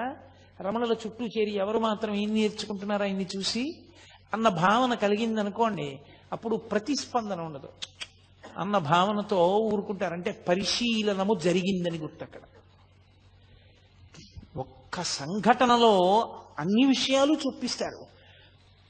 సరే కొంతకాలం అయింది, ఇక్కడ నన్ను ఎవరూ లక్ష్య పెట్టట్లేదన్నాడు, మళ్ళీ వెళ్ళిపోయాడు, మళ్ళీ వచ్చాడు, దిగంబరంగా వచ్చాడు. ఈసారి వచ్చి నేను దేహాభిమానం అంతా పోయింది నాకు, అందుకని నేను గోచీ కూడా పెట్టుకోవట్లేదు అన్నాడు. అంటే ఆయన గోచీ పెట్టుకున్నారు కాబట్టి అంతకన్నా గొప్పవాడని మళ్ళీ. ఇదో విచిత్రం లోకంలో ఎలా ఉంటుందంటే, ఒక్కొక్కడు అసలు నేను ఏమీ పట్టించుకోనండి అని చాలా గొప్పగా చెప్పుకుంటుంటాడు. ఏమీ పట్టించుకోకపోతే నువ్వు అది ఎందుకు చెప్పుకోను? నేనేమీ పట్టించుకోనన్నది ఎందుకు పట్టుకుంది నిన్ను? అది పట్టుకోకూడదు కదా, నువ్వు నిర్లిప్తంగా ఉండాలి. నేనండి ఏమీ పట్టించుకోనమండి అని ఎంతో గొప్పగా చెప్తాడు దాన్ని తీసుకొచ్చి. లేకపోతే నాకు చాలా కోపం ఉండోయ్ అంటాడు. ఏడు అది అన్న ఐశ్వర్యమా? సిగ్గుపడాలి నాకు చాలా కోపం ఉండోయ్ అని చెప్పడానికి. అది చెప్పుకోవడం కూడా ఏమిటి 10 మందిలోకి వచ్చి? అది రకరకాలుగా ఉంటుంది. నేను బట్ట కూడా కట్టుకోవట్లేదు, నాకు ఇప్పుడు దేహాభిమానం పూర్తిగా పోయింది అన్నాడు. పరమ అసభ్యంగా ప్రవర్తించాడు రమణ మహర్షి ఎదుట. ఏమైందో పరమేశ్వర శాసనం ఏమైందో, అతను ఇక అరుణాచల పర్వతం మీదకి ఎక్కలేదు, వెళ్ళిపోయాడు ఆ పోక. పరమేశ్వరుడు ఇచ్చగించలేదని మనం అనుకోవాలి. ఇక వీడికి ఎంత సంఘం ఇచ్చినా వీడు మారడనుకుని ఉంటాడు ఈశ్వరుడు. ఈయన ముందు ఎందుకు ఇది, ఈ అల్లరంతా ఎందుకు అనుకుని ఉంటాడు. దానివల్ల రమణులలో ఏదో ఉద్వేగం వస్తుంది, రమణులకు ఏదో బాధ కలుగుతుందని కాదు. ఇక అతను రావడం మానేశాడు. ఇంకొకడు బయలుదేరాడు వచ్చి, నీకు నేను దత్తాత్రేయ మంత్రాన్ని ఉపదేశం చేయాలనుకుంటున్నానన్నాడు. ఆయన ఏమీ అనలేదు, అలా చూస్తున్నారు. నిన్న రాత్రి నాకు దత్తాత్రేయుల వారు కనబడ్డారు, నీకెళ్ళి మంత్రం చెప్పమన్నారు, అందుకు వచ్చాను, ఉపదేశం చేస్తాను రా అన్నాడు. ఆయన అలా చూస్తున్నారు. ఏ కష్టంగా ఉంటుంది మంత్రం అనుకుంటున్నావా? చిన్నదే, పెద్ద కష్టమేం కాదు, చెప్తాను, ఆ మంత్రం జపం చేయి అన్నారు. ఆయన అన్నారు, ఇంకా వింటలేదు, రా రా రా అంటున్నాడని. ఆయన అన్నారు, మీకు కనపడి ఉపదేశం చెయ్యమన్న దత్తాత్రేయుల వారు నాకు కనపడి ఉపదేశం పుచ్చుకోమంటే పుచ్చుకుంటానన్నారు. అతనికి ఎక్కడలేని కోపం వచ్చేసింది. అంటే నేను దత్తాత్రేయుల వారు చెప్పకుండా వచ్చాను అనుకుంటున్నావా? చేయించుకుంటావా చేయించుకోవా ఉపదేశం అన్నాడు. ఆయన ఏమీ మాట్లాడలేదు. నీకేం కీర్తి ప్రతిష్టలు ఉండవు, నువ్వు ఏమీ గౌరవం లేనివాడివి అయిపోతావు అని చెప్పి అతని దగ్గరికి ఎందుకు వెడతారు? అతనికి ఏం తెలియదు, అతనికి మంత్రోపాసన కూడా లేదని చెప్పి వచ్చిన వాళ్ళందరికీ ప్రచారం చేసేవాడు. సూర్యబింబానికి ఒక అరిచెయ్యి అడ్డు పెడితే దాని యొక్క తేజస్సుని ఆపగలమా? ఆయన అన్నిటినీ దాటిపోయిన మహానుభావుడు. మంత్రోపాసన ఎవరు తీసుకుంటారు? ఆయన స్థాయిని పొందడానికి మంత్రోపాసన ఒక సాధనం. ఆ స్థాయికి వెళ్ళిపోయిన వాడికి ఇక మంత్రోపాసన ఏమిటి? కడుపు నిండిన వాడికి అన్నం ఏమిటి? దాహం తీరిన వాడికి మంచినీళ్ళు ఏమిటి? నిద్ర లేచిన వాడికి మళ్ళీ నిద్ర ఏమిటి? అది అవగతం లేకుండా, దాని మీద అవగాహన లేకుండా మేము గొప్పవాళ్ళం అనిపించుకోవాలని తాపత్రయంతో వచ్చి అక్కడికి చేరిన వాళ్ళు అన్నీ విడిచిపెట్టేశామన్న పేరుతో ఎంతమంది ఉన్నారో చూడండి. ఇంతమందిని తట్టుకున్నారు. ఒక 100 మంది తాగి వచ్చారు రోజు. వచ్చి మేము ఎక్కడో దక్షిణ దేశంలో ఉంటాం, అగస్త్య మహర్షి గుహలోకి వస్తూ ఉంటారు, అక్కడికి మిమ్మల్ని తీసుకురమ్మన్నారు, అందుకని చెప్పి నిన్ను తీసుకెళ్ళడానికి వచ్చాను, లే నిన్ను ఎత్తుకుపోతాం ఇక్కడి నుంచి అన్నారు. ఏమిటి ఆయన ఏమీ ప్రతిస్పందన లేదు, అలా చూస్తున్నారు. పళనిస్వామి వాళ్ళు అందరూ చుట్టూ కూర్చుని ఉన్నారు. వాళ్ళందరూ ఒక్కసారి బుద్ధుందా లేదా అని తిరగబడేసరికి 100 కూడా పలాయనం చిత్తగించారు. ఎంత మందితో ఎన్ని ఇబ్బందులు! మన దృష్టికోణంలో అయితే ఇవన్నీ ఇబ్బందులు, భగవాన్ రమణుల దృష్టికోణం అయితే లోకం యొక్క పోకడ. ఆ స్థాయికి చేరకపోతే అలా ఉంటుంది. మీరు చూడండి, లోకంలో ఒక స్థితి ఉంటుంది. అమ్మ కడుపున పుట్టినటువంటి పిల్లే అమ్మ అన్నం తింటోంది అనుకోండి, అది కొత్తగా ఎవరో బంధువుల ఇంటికి వచ్చింది. అమ్మ దానికి కడుపు నిండా అన్నం పెట్టి కూర్చోబెట్టి టీవీ చూడవే అని ఏదో బొమ్మలు కనపడేటటువంటిది పెట్టి చూడమంది. అమ్మ అన్నం తింటోంది, 4 ముద్దలు తినలేదు. ఇది వచ్చేసి, అమ్మ నువ్వు వచ్చేయి, అమ్మ నువ్వు వచ్చేయి, అమ్మ నువ్వు తొందరగా తినేసి వచ్చేయి, తొందరగా తినేసి వచ్చేయి అని తల్లిని పీకు తినేసి తల్లి తొడక్కి కూర్చుంటుంది. దాని పోరు పడలేక అమ్మ గబగబా తినేసి వెళ్ళిపోతుంది. ఈ పిల్లే అమ్మని అన్నం తినివ్వకుండా చేసింది. చాలా మంది పిల్లలు చూడండి, తల్లులకు బాగా తెలుస్తుంది. తల్లి అన్నం తింటున్నప్పుడే వాళ్ళకి మరుగుదొడ్డి అవసరం వస్తుంది. అమ్మ అన్నించుంటారు అంతే. ఆ తల్లి గవ్వ చేయి కడుక్కుని పాపం వెళ్ళి వాళ్ళ అవసరం తీర్చి మళ్ళీ వస్తుంది. ఏం చేయిస్తుంది? ఏదో మళ్ళీ కొంచెం తిని ఆ కడుపు నిండిపోయింది అనిపించుకుంటారు. కొడుతుందా పిల్లల్ని? అసహించుకుంటుందా? ఏంట్రా ఇంత యుక్తాయుక్త విచక్షణ లేకుండా ఈ పిల్లలు ఎప్పటికి పెద్దవాళ్ళు అవుతారా? ఏంట్రా అన్నం కూడా తిన్నవారు, దిక్కుమాల సంతానం సంతానం సంతానం అని ఏడిచానంటుందా? పరిపక్వత వచ్చిందనుకోండి, వాడే అమ్మ దా అని చెయ్యి పట్టుకుని తీసుకెళ్ళి, మా అమ్మ చిన్నప్పుడు పప్పు అన్నం బాగా మెత్తగా నలిపి చారు పోసి నెయ్యేసి మా అమ్మ నోట్లో పెడితే ఎంత బాగుండేదో, ఇప్పుడు మా అమ్మ పెద్దదైపోయింది, అంత గట్టిగా నలుపుకుని కలుపుకోలేదు. అమ్మ నేను కలిపి పెడతానుండని వేడి అన్నంలో పప్పు వేసి నెయ్యి వేసి మెత్తగా కలిపి చారు పోసి, అమ్మ మెత్తగా ఉంది, నీకు ఇలా ఇష్టం కదా, అమ్మ నువ్వు తిను అని, అమ్మ చేతికి సరిగ్గా పట్టుకోదేమో, నీకు చెయ్యి వణుకుతుంది, ఇదిగో ఈ చెంచాతో తిను అని చెంచా కూడా వేసి, అమ్మ చెంచాతో ఇలా ఇలా అంటూ కింద పడేసుకుంటా, అమ్మ నేను పెడతానుండు అని చెంచాతో తీసి అమ్మ నోట్లో పెడతాడు. ఒకనాడు అమ్మ అన్నం తింటుంటే మరుగుదొడ్డికి అవసరం వస్తోందని అమ్మని తినకుండా చేసిన పిల్లాడే పరిపక్వత వస్తే కలుపుకోలేని అమ్మకి చారు బువ్వ కలిపి నోట్లో పెట్టాడు. ఇది తల్లికి తెలుసు, తల్లిది పరిణతి, తల్లిది ప్రేమ, ఆ ప్రేమ చేత క్షమిస్తుంది తప్ప. మనమందరం అంటాం నా కూతురి మీద నాకు ప్రేమ, అందుకని ఏమే సమయానికి అంటారు మీరు దాన్ని అన్నం తిన్నవరా ఏమి అంటే, నా కూతురు మీద నాకు ప్రేమ. నాన్నగారండి దాన్ని ఏమనకండి పర్వాలేదు నేను మళ్ళీ తింటాను కదా అంటుంది, కానీ నేను ఎక్కువ దెబ్బలాడాను అనుకోండి, నా మనవన్నో మనవరాలనో నా కూతురు తట్టుకోలేదు. అంటే నాకు మనవలు ఉన్నారనుకుంటున్నారేమో, లోకం పోకడ చూసి నేను నా తాతగా నా స్థానాన్ని నేను ఊహ చేస్తూ ఉంటాను. నేను తొందరపడకూడదు సుమా, ఇలా ఉంటుంది తల్లి స్థానం అని. కాబట్టి తల్లి ప్రేమ ఉంది కాబట్టి కదా వాడు పరిపక్వత పొందాడు. తల్లికి ఆ ప్రేమ లేదనుకోండి, అన్నం తినే వేళటికే పిలుస్తావురా అని చెప్పి రోజూ కొట్టేసింది అనుకోండి వాడిని, వాడు ఏమైపోయి ఉండేవాడు. వాడు జ్ఞాని లక్షణం పరిపక్వత లేని పిల్లల వంక చూసినటువంటి కన్న తల్లిని చూసినట్టు చూస్తారు తప్ప కష్టాన్ని భరించిన వాళ్ళలా వాళ్ళు చూడరు. వీడు ఇలా ప్రవర్తించాడు నేను ఎలాగో అలా భరించానని వాళ్ళు అనుకోరు. పరిపక్వత పొందలేదు, ఆ స్థాయి రాలేదు. పరమేశ్వరుడు అనుగ్రహించాలి. ఇటువంటి వ్యగ్రతలకి ద్వంద్వములకు లోను కాకుండుగాక, ప్రశాంతముగా ఉండుగాక అని నేను ఇందాక చెప్పానే. సినిమా చూస్తూ మనం పోలీస్ స్టేషన్కి ఎలా వెళ్ళాము అలా చూస్తూ ఉంటారు వాళ్ళు. అది అలా ప్రతిస్పందన లేకుండా పరిపూర్ణ ప్రేమతో అపరాధాలని మన్నించేస్తారు. కాబట్టే మళ్ళీ ఎప్పుడూ ఎక్కడా దాని గురించి చెప్పరు. ఏ తల్లి అయినా పెరిగిన ఏ పిల్లల గురించి అయినా, వీడు చిన్నప్పుడు ఇలా నన్ను ఇబ్బంది పెట్టేవాడిని కానీ, లేకపోతే చిన్నప్పుడు వీడికి జ్వరం వస్తే నేను అన్నం మానేశానని కానీ ఏ తల్లి అయినా చెప్తుందా? చెప్పదు. అదేమిటి ఆ చేయడం నా కర్తవ్యం, నా అదృష్టం తల్లిగా అంటుంది తప్ప అది తన గొప్ప అనుకోదు. ఒక జ్ఞాని యొక్క స్థితి అంతే, అలాగే ఉంటుంది. ఈ మిడిమిడిపోకడంతా ఎక్కడుంటుందంటే ఈ మధ్యలో ఉన్న వాళ్ళ దగ్గరే ఉంటుంది. నేనేదో ఉద్ధరించేశాను, నేనేదో గొప్పవాడిని, వాడు నా చేత ఉద్ధరింపబడ్డాడు, వాడు నా మాట వినద్దా, వీడు నా మాట వినకుండా పోయాడు, వాడి మీదేదో కక్ష, వీడి మీదేదో ప్రేమ, ఇవన్నీ ఇంకా పరిపక్వత రానంతసేపే తప్ప అది వచ్చిన తరువాత లోకమంతటి పట్ల దయయే తప్ప ఇంకొక భావన ఉండదు. ఒకరితో సంగం ఉండదు, ఒకరితో ప్రీతి ఉండదు, ఒకరి పట్ల అప్రీతి ఉండదు. వీళ్ళు మా అమ్మ అందుకని ఏదో ప్రేమ, వీళ్ళు మా అమ్మ కాదు అందుకని వాళ్ళ మీద తక్కువ భావన, అలా ఏం ఉండవు. అన్నీ ఈశ్వరుడే. అందుకే స్వయంగా అలగమ్మ గారే వచ్చారు. ఒకసారి తిరుపతి వెళ్ళి అలగమ్మ గారు వచ్చారు. పాపం ఆవిడ ప్రారంధ కర్మ కష్టాలన్నీ అలగమ్మ గారికే వచ్చాయి. ఆ పెద్ద కొడుకు నాగస్వామి శరీరం వదిలిపెట్టేశాడు. ఆ చిన్నవాడు పాపం, ఆ పిల్లవాడు ఆ మూడో సంతానం, రెండోవాడు వెంకటరామన్ రమణ మహర్షి, మూడో పిల్లవాడు ఆ నాగసుందరం. ఆయన ఏదో ఒక దేవాలయంలో గుమాస్తాగా చేరి ఉన్న ఇల్లు కూడా అమ్మేసుకున్నారు. ఆ పిల్లవాడు కష్టపడి ఆ ఇంటినంతటినీ పోషిస్తుండేవాడు. ఏదో ఆవిడ తిరుపతి క్షేత్రానికి వచ్చి స్వామి దర్శనం చేసుకుని దగ్గర కదా అని అరుణాచలం వెళ్ళి ఈ పిల్లవాడిని చూసింది. చూసి ఎంతో ఏడిచింది. మొట్టమొదటిసారి వెళ్ళినప్పుడు ఎంత ఏడ్చిందో 2 రోజులు కొడుకుని వచ్చి. మన చిత్రం ఏమిటో తెలుసా, పినతండ్రి కూడా గుర్తుపట్టలేదు, కానీ పెద్ద పెద్ద గోళ్లు పెరిగిపోయి ధూళిధూసరమైన శరీరంతో గోచి పెట్టుకుని ఒక బండ మీద వెల్లకిలా పడుకుని ఉన్నారు. అలగమ్మ గారు వెళ్ళేటప్పటికి రమణ మహర్షి చూడగానే గుర్తుపట్టింది అలగమ్మ గారు. ఎంత ఏడ్చిందో, అంత తల కొట్టుకుంటున్నా ఏడుస్తున్న స్వామి మాత్రం పరమ ఉదాసీనంగా అలాగే ఉన్నారు.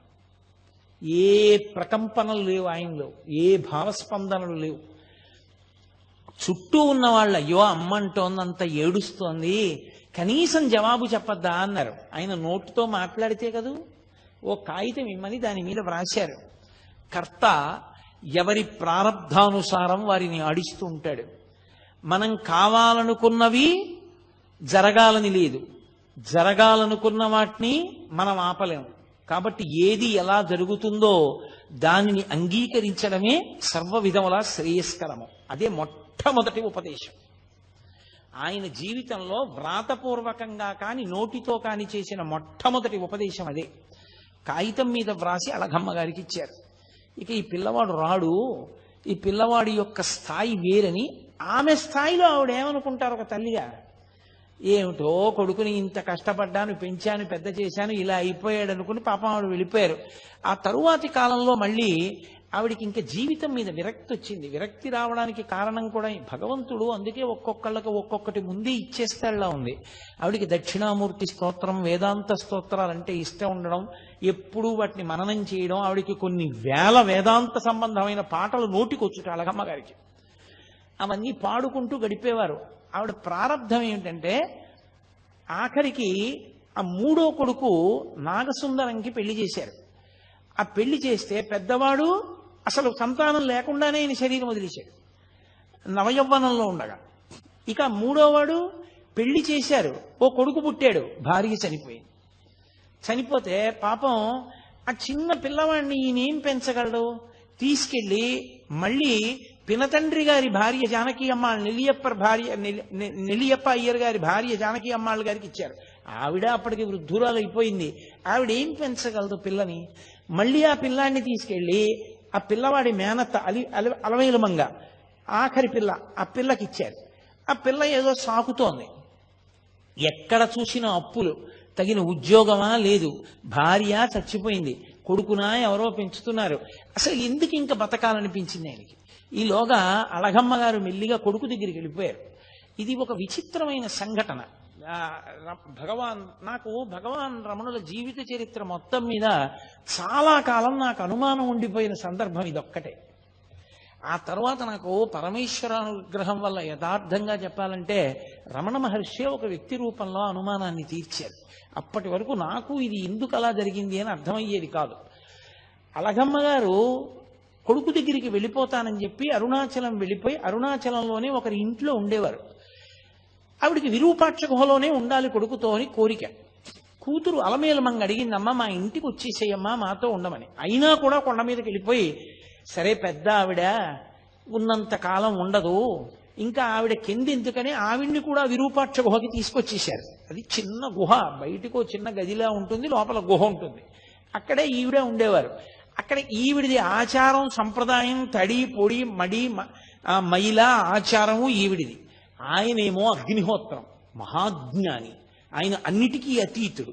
ఆయన దగ్గరికి వచ్చి ఒకప్పుడు ఒక వ్యక్తి ఏడిచాడు, నేను ఎన్ని కష్టాలు పడుతున్నానో నేను చేసిన పాపాలేనని. ఆఖరికి విని విని విని విని విని ఎప్పుడూ మాట్లాడని భగవాన్ రమణులు అన్నారు, అన్ని పాపాలున్నాయా నిన్ను బాధపెట్టడానికి అన్నారు. చాలా పాపం చేసేసానన్నాడు. నాకు ఇచ్చేస్తావా, పుచ్చేసుకుంటానో, అప్పుడు నీకు శాంతమా అన్నారు. ఇచ్చేస్తాను, పుచ్చేసుకుంటారా అన్నాడు. ఇచ్చేసేయి అన్నాడు. అయితే నీళ్లు పోసి ధార పోసి నేను పుచ్చేసుకుంటాను ఆ పాపాలన్నారు. ఆయన చేతులు చాపారు, అతను నీళ్లతో ధార పోసేశాడు. నా పాపాలన్నీ నీకు ఇచ్చేస్తున్నాడు. ఆయన పుచ్చేసుకున్నారు. పుచ్చేసుకుంటే ఏమైనా అయిపోయిందా? ఇప్పుడు ఆయన్ని పాపాలు బాధిస్తాయని మీరు అనుకుంటున్నారా?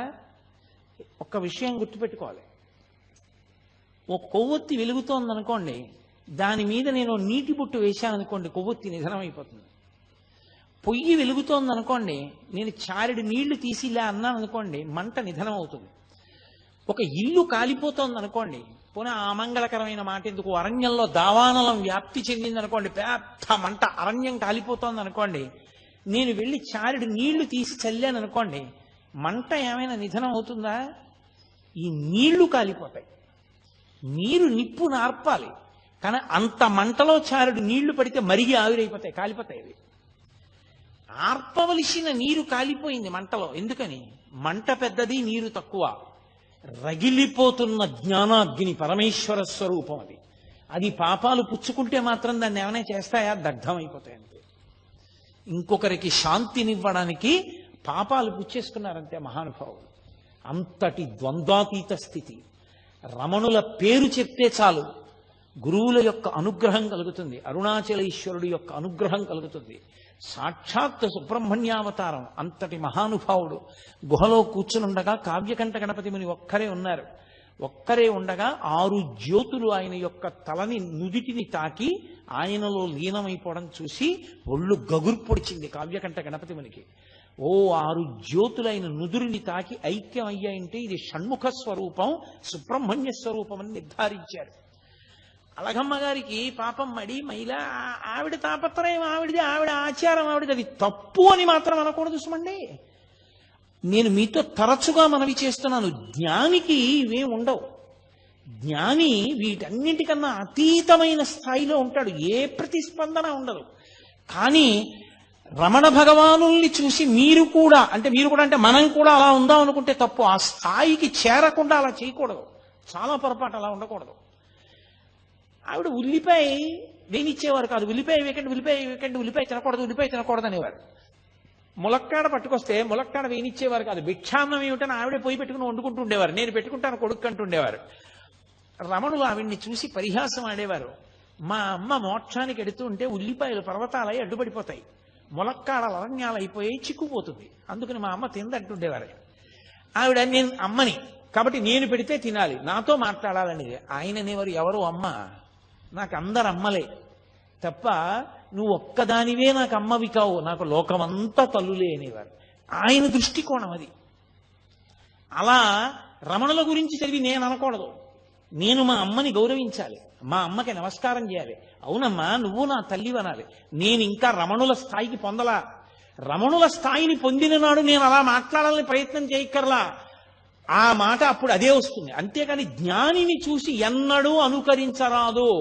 రమణులు అన్నారు కదా అని అనే ప్రయత్నం చేయకూడదు, అది చాలా పొరపాటు. ఇవాళ చాలా చోట్ల చాలా మంది చేసే పెద్ద పొరపాటు అక్కడే చేస్తారు. అలా చేయకూడదు. జ్ఞానిని అనుకరిస్తే భంగపాటు పొందుతారు. ఎందుకో తెలుసా, మీ అనుష్ఠానం పోతుంది. జ్ఞాని కాకుండా జ్ఞానిలా ప్రవర్తిస్తే పరమ ప్రమాదం. ఏది, రమణులు అన్నారు, నువ్వు అన్నావు తల్లిని, రమణులు భిక్షాన్నం తింటారు, నువ్వు తింటావా?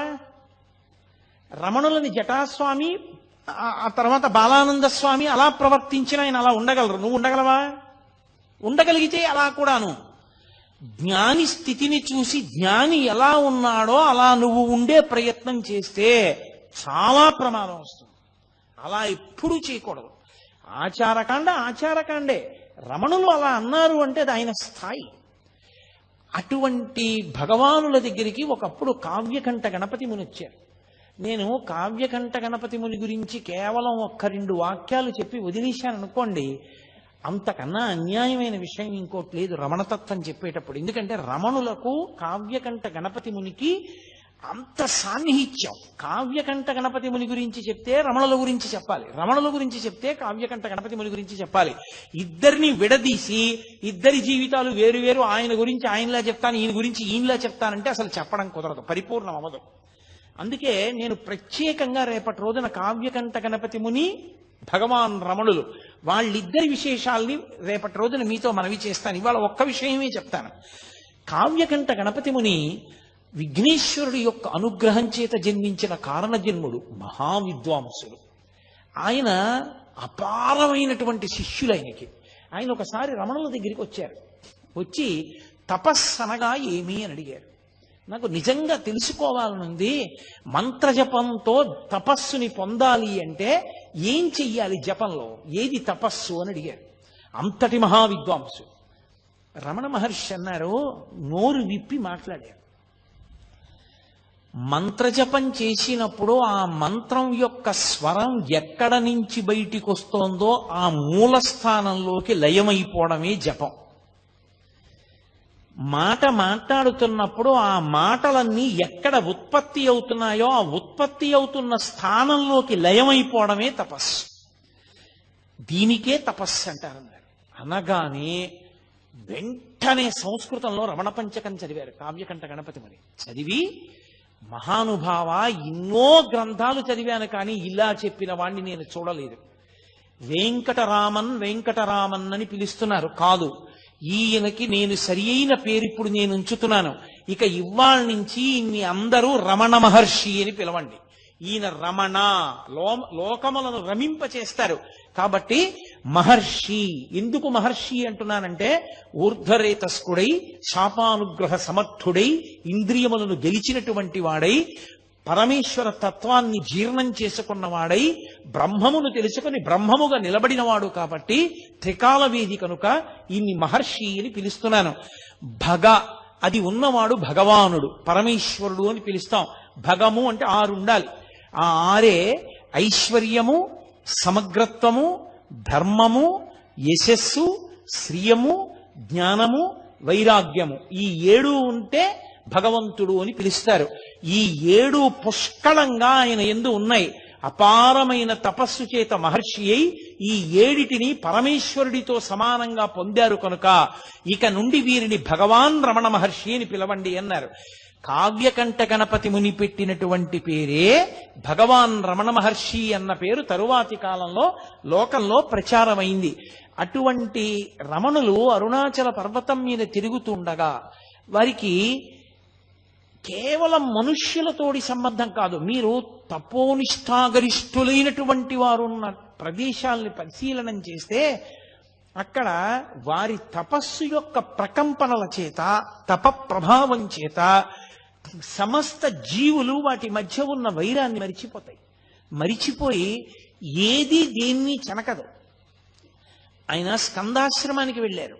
శిష్యులందరూ కలిసి ఆ పైన నీటి కయ్య, మామిడి చెట్లు అవి ఉన్నాయని అక్కడ చదును చేసి 2 గదులు ఆయన ధ్యానం చేసుకోవడానికి పర్వత గుహలా ఉండేటటువంటి ఓ గదిని నిర్మాణం చేశారు. నిర్మాణం చేసి ఆయన సుబ్రహ్మణ్యావతారం అని స్కందాశ్రమము అని పేరు పెట్టారు. ఇప్పటికీ చూడొచ్చు, అరుణాచల పర్వతం ఎక్కి చూడొచ్చు స్కందాశ్రమాన్ని. ఆ స్కందాశ్రమంలో ఆయన ఉండే రోజుల్లో ఒక పెద్ద పాము ఒకటి వెడుతోంది. అందరూ భయపడేవారు. ఆయన దాన్ని తేరిపారి చూస్తున్నారు. అది ముందు నడుస్తోంది, రమణులు వెనకాతల నడుస్తున్నారు. కావాలని కాదు, ఆయన మానాన ఆయన వెడుతున్నారు, అది ముందు వెడుతోంది. అది ఒక 2 రాళ్ల మధ్యలోకి వెళ్ళి కొంచెం ఇరుకున పడినట్టు అనిపించింది దానికి. ఆయన వెనకనే నడుస్తూ దగ్గరగా వచ్చారు. అదొక్కసారి తలెత్తి పడగ విప్పింది.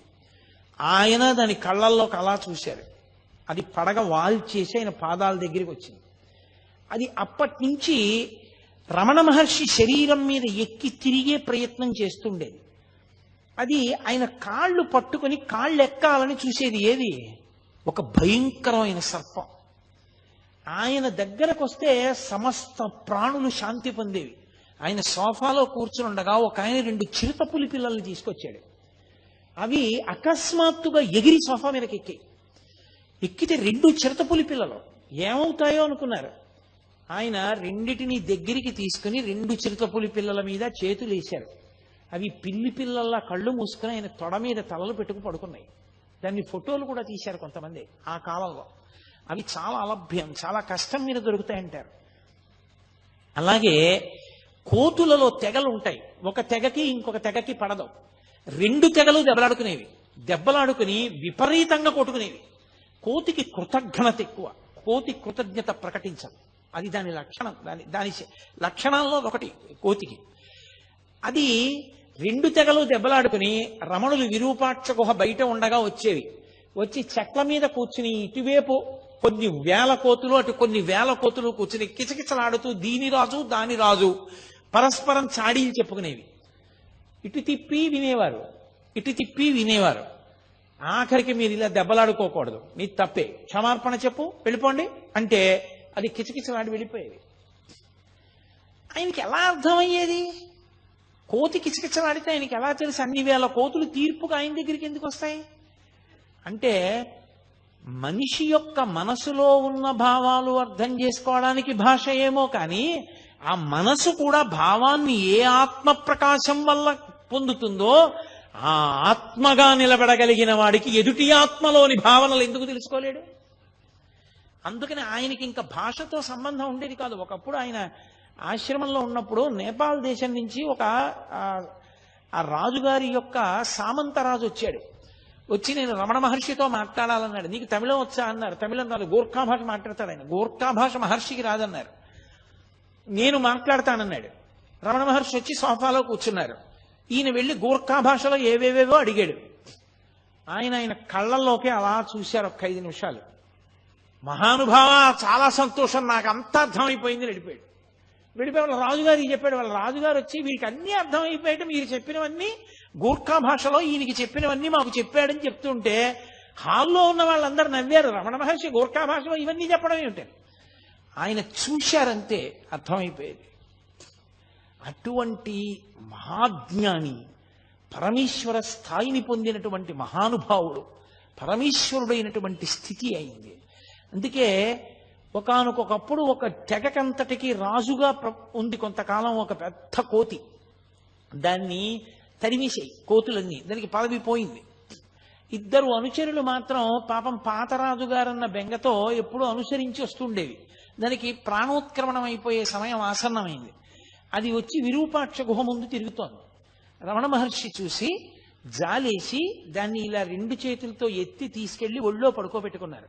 దానికి మెడ వాలిపోయి పళ్ళు గిటకరిస్తుంటే దాన్ని ఇటు తొడమించి బరువుకిటు తిప్పుకుంటుంటే దాని పళ్ళు ఆయన శరీరం మీద గీరుకుని మచ్చలు పడ్డాయి. అది ఆయన తొడ మీదే ప్రాణం వదిలింది.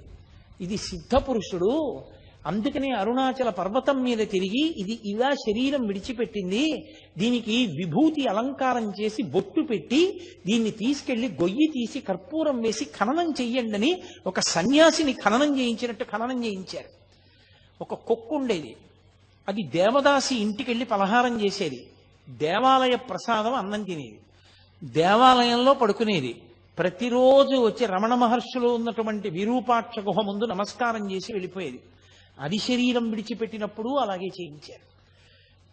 ఆయన దగ్గరికి ఎన్ని ప్రాణులో ఒక కుంటి కోతి ఒకటి ఉండేది. అది ఆయన అన్నం తింటుంటే అది అన్నం తినేది. అది వచ్చేది, ఒక గిన్నెలో దానికి అన్నం పెట్టేవారు. ఆయన తినడం మొదలెట్టే అది తినడం మొదలెట్టేది. కోతికి నిలకడ ఉండదు, అటు ఇటు నడిచి పరిగెట్టి పోసేస్తుంది. ఒక మెతుకు కింద పోయకుండా తినేది. ఒక రోజున అన్నం కింద పడేసింది. అది ఏమి ఇవాళ నీ బుద్ధి ఇలా తయారైంది, అన్నం కింద పడేశావు అన్నారు ఆయన. దానికి కోపం వచ్చి రమణ మహర్షి కంటి మీద కొట్టింది. ఆయన నువ్వు నా దగ్గరికి రావద్దన్నారు. అది ఏడుస్తూ వచ్చి ఒక వారం రోజులు పోయిన తర్వాత అన్నం తినడం మానేసి బతిమాలుకుంది ఆయన కాళ్ళ దగ్గర కూర్చుని, నన్ను మళ్ళీ మీ ఒళ్ళోకి తీసుకోండి, నాకు అన్నం పెట్టండి అని. ఆయన అన్నం పెడితే అది కలిసి అన్నం తినేది. అది ఒకానొకప్పుడు కోతులందరికీ రాజు అయింది. ఆయన అన్నారు నోటితో, నువ్వు ఒకనాడు రాజు అవ్వాలే కోతులకి అన్నారు. అది నిజంగా రాజు అయింది. వాళ్ళు ఎన్నుకుంటారట కోతుల జాతుల్లో కూడా. ఎన్నుకుని అది వచ్చి భగవాన్కి స్కందాశ్రమంలో ఉండగా వచ్చి నమస్కారం పెట్టుకుంది. నమస్కారం పెట్టుకుంటే ఆయన అన్నారు అన్నం తినన్నారు. అంటే అది తిననని చెప్పి సంజ్ఞ చేసి వెళ్ళి చెట్టు మీద కూర్చుంది. 2 రాణులు. వానర జాతిలో ఏంటంటే అంతవరకు ప్రభువుగా ఉన్నవాడి రాణులు కొత్త ప్రభువుకి రాణులు అయిపోతారు. అందువల్ల అది రాణులతో కూర్చునుంది. అందులో అక్కడ అన్నం తింది. ఆ తర్వాత ఇన్ని ప్రాణులు, ఒక ప్రాణి కాదు. ఆ కూరలవ్వ అని ఒక ఆవిడ ఉండేది. ఆవిడ పాపం ఆకుకూరలు తెచ్చి ఉడికించి రమణ మహర్షికి పెడుతూ ఉండేది అరుణాచల పర్వతం మీద ఉన్నప్పుడు. ఆవిడ మహాతల్లి లక్ష్మి అనేటటువంటి ఒక ఆవు రూపంలో పుట్టి ఆశ్రమానికి వచ్చింది. మహర్షి చెప్తూ ఉండేవారు, ఈవిడ కూరలవ్వ ఇప్పుడు లక్ష్మి అన్న గోవుగా వచ్చిందని చెప్పేవారు. దానికి ఎంత స్వాతంత్రం, అది తిన్నగా రమణ మహర్షి దగ్గరికి వచ్చేది. ఆయన కౌపీనం ఒకటే పెట్టుకుని కూర్చుని ఉండేవారు. ఆయన ఒళ్ళంతా నాకేసేది. నాకేస్తే నాలుక గరుగ్గా ఉంటుందేమో, ఆయన ఒళ్ళు ఎర్రగా అయిపోయేది. ఎర్రగా అయిపోయిన తర్వాత వెళ్ళిపోయేది. ఆయన హాల్లో కూర్చుని ఉంటే వచ్చి ఆయనకి రోజు ప్రదక్షిణం చేసి, అది రాత్రి పడుకోవడానికి వెళ్ళిపోయే ముందు ఆయనకి ప్రదక్షిణం చేసి నమస్కారం చేసి వెళ్ళిపోయేది. గోశాల కట్టారు. గోశాల కడితే గోశాలలోకి ఆ ఆవుని పంపిస్తున్నారు. అది వెళ్ళలేదు, ఎంత తోసినా వెళ్ళలేదు. అది అందరినీ తప్పించుకుని పరిగెత్తుకుంటూ హాల్లోకి వచ్చి రమణ మహర్షి ముందు నించుంది. ఆయనకు అర్థమైంది, ఓ నేను గృహప్రవేశం చేస్తున్నాను గోశాలలోకి, మీరు లేకపోతే ఎలా రమ్మంటోందని. ఆయన లేచి వచ్చారు. ఎందుకు దాన్ని అలా ఇబ్బంది పెడతారు, అది నేను వచ్చాక గృహప్రవేశం చేస్తానంటోందన్నారు. అప్పుడు భగవానులతో కలిసి అది గృహప్రవేశం చేసింది. దానికి అంత చేరిక, ఎంతమందిలో ఉన్నా సరే అది టీవీగా నడిచి వచ్చి రమణ మహర్షి దగ్గరికి వచ్చి ఆయన్ని నాకేసి ఆయనకి ప్రదక్షిణం చేసి నమస్కారం చేసి వెళ్ళిపోయేది. ఆఖరణ దానికి ప్రాణం పోయేటప్పుడు కూడా అలాగే ఉగ్గపట్టుకుంది ప్రాణాలు. రమణ మహర్షి వెళ్ళి దగ్గర కూర్చుని ఒళ్ళో తల పెట్టుకుని, ఏమ్మా బాధగా ఉందా లక్ష్మి అని ఒళ్ళు నిమురుతుంటే ఆయన వంకే చూస్తూ ప్రాణం వదిలేసింది. ఇప్పటికీ రమణ మహర్షి ఆశ్రమంలో సమాధులుంటాయి. వెనక్కి వెళ్ళి చూస్తే అందులో ఆ లక్ష్మి గోవు అని ఆవు బొమ్మేసి సమాధి ఉంటుంది. అది ఒక సిద్ధయోగి చిట్ట చివరికి ఇలా వచ్చి ఒక గోవు రూపంలో సేవించిందని ఆయన దానికి సన్యాసిని ఎలా పూడుస్తారో అలా ఖననం చేసి సమాధి నిర్మాణం చేశారు. అలా ఒక కాకి ఒక గ్రద్ద పొడిస్తే వచ్చి రమణ మహర్షి దగ్గర పడిపోయింది. ఆయన దాన్ని ఒళ్ళో పెట్టుకునేవారు. అది అలా వారం రోజులు ఉండి ఆయన ఒళ్ళోనే పడుకుని ఒళ్ళోనే ఉండి ఒళ్ళోనే వదిలిపెట్టేసింది ప్రాణం. ఉడతలో పరిగెడుతూ ఆయన దగ్గరికి వచ్చి ఆయన ఒంటి మీద ఎక్క ఆడుకుంటూ ఉండేవి. ఆయన జీడిపప్పు తెచ్చి చేతిలో పట్టుకుంటే తినమంటే తినేవి కావు. ఉడతలన్నీ వచ్చి చుట్టూ చేరితే ఆయన ఒక్కొక్క జీడిపప్పు పెడితే ఈ ఉడతలన్నీ తింటూ ఉండేవి. పాము వచ్చి పడగపట్టి నించునేది, నెమలు వచ్చి అక్కడ నించునేది. నెమలి పావుని కొట్టేది కాదు, పావు నెమల్ని చూసి భయపడేది కాదు. అన్ని ఉడతలు ఆయన ఒంటి మీద తిరుగుతూ ఆడుకుంటూ ఉండేవి. పూర్వం మనం కాశీఖండంలో అగస్త్య మహర్షి యొక్క ఆశ్రమం గురించి చదివితే ఎంత విచిత్రంగా ఉంటుందో. ప్రాణులు తమ మధ్య వైరాన్ని కూడా మరిచిపోయి ఎలా తిరుగుతాయని చెప్తారో అలా తిరుగుతూ ఉండేవి ప్రాణులన్నీ ఆయన దగ్గర. జాక్ అని ఒక కుక్క, ఎంత విశ్వాసం మహర్షి అంటే. అంత విశ్వాసం ఉన్న కుక్క అది భీష్మాచార్యుల వారిలా ఉత్తరాయణ పుణ్యకాలం వచ్చే వరకు ప్రాణాలు ఒగ్గపట్టుకుని అపరభీష్ముడిని పిలిచారు ఆయన దాన్ని. భగవాన్ వచ్చి దగ్గర కూర్చుని దాన్ని ఒళ్ళో పడుకోబెట్టుకున్న తర్వాత ఆయన వంక చూస్తూ కళ్ళు మూసేసింది. ఇప్పటికి జాక్ ది డాగ్ అని రాసి ఆ కుక్కకి కూడా సిద్ధ పురుషుడు ఆఖరిసారిలా శరీరం విడిచిపెట్టారని దానికి సమాధి కట్టించారు. త్రికాలవేది ఎక్కడ ఎన్ని ప్రాణులు ఆయన కోసం వస్తే అన్ని ప్రాణులతో మాట్లాడుతుండేవారు. అన్నీ ఆయనని చూసి పరవశించిపోతుండేవి. ఇన్ని ఆయన చుట్టూ చేరుతుండేవి.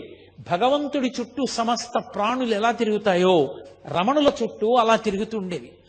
అళగమ్మ గారు స్కందాశ్రమంలోకి వెళ్ళిన తర్వాత ఆవిడికి అనారోగ్యం వచ్చి ఇక ప్రాణోత్క్రమణం అయిపోయే సమయం ఆసన్నం అయిపోయింది.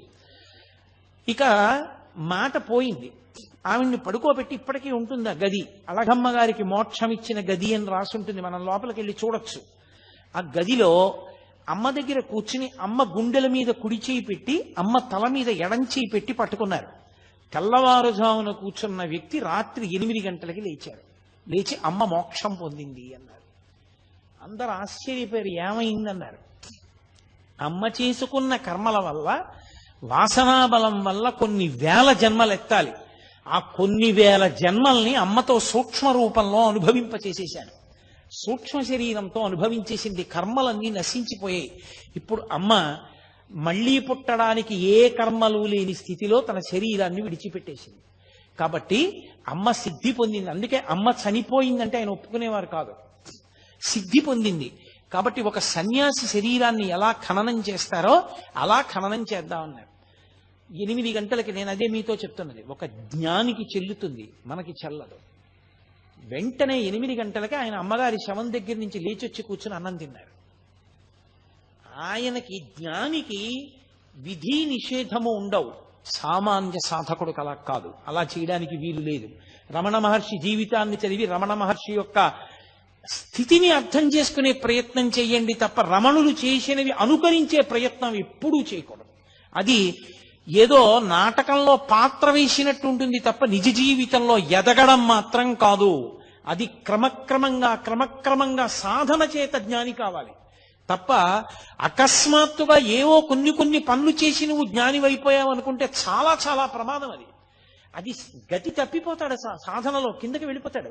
పరమ ప్రమాదం అది. సరే, నేను దాని గురించి హెచ్చరికతో కూడిన ప్రసంగం ఎందుకు చెయ్యాలి, రమణతత్వం గురించి మాట్లాడే ప్రయత్నం చేస్తాను.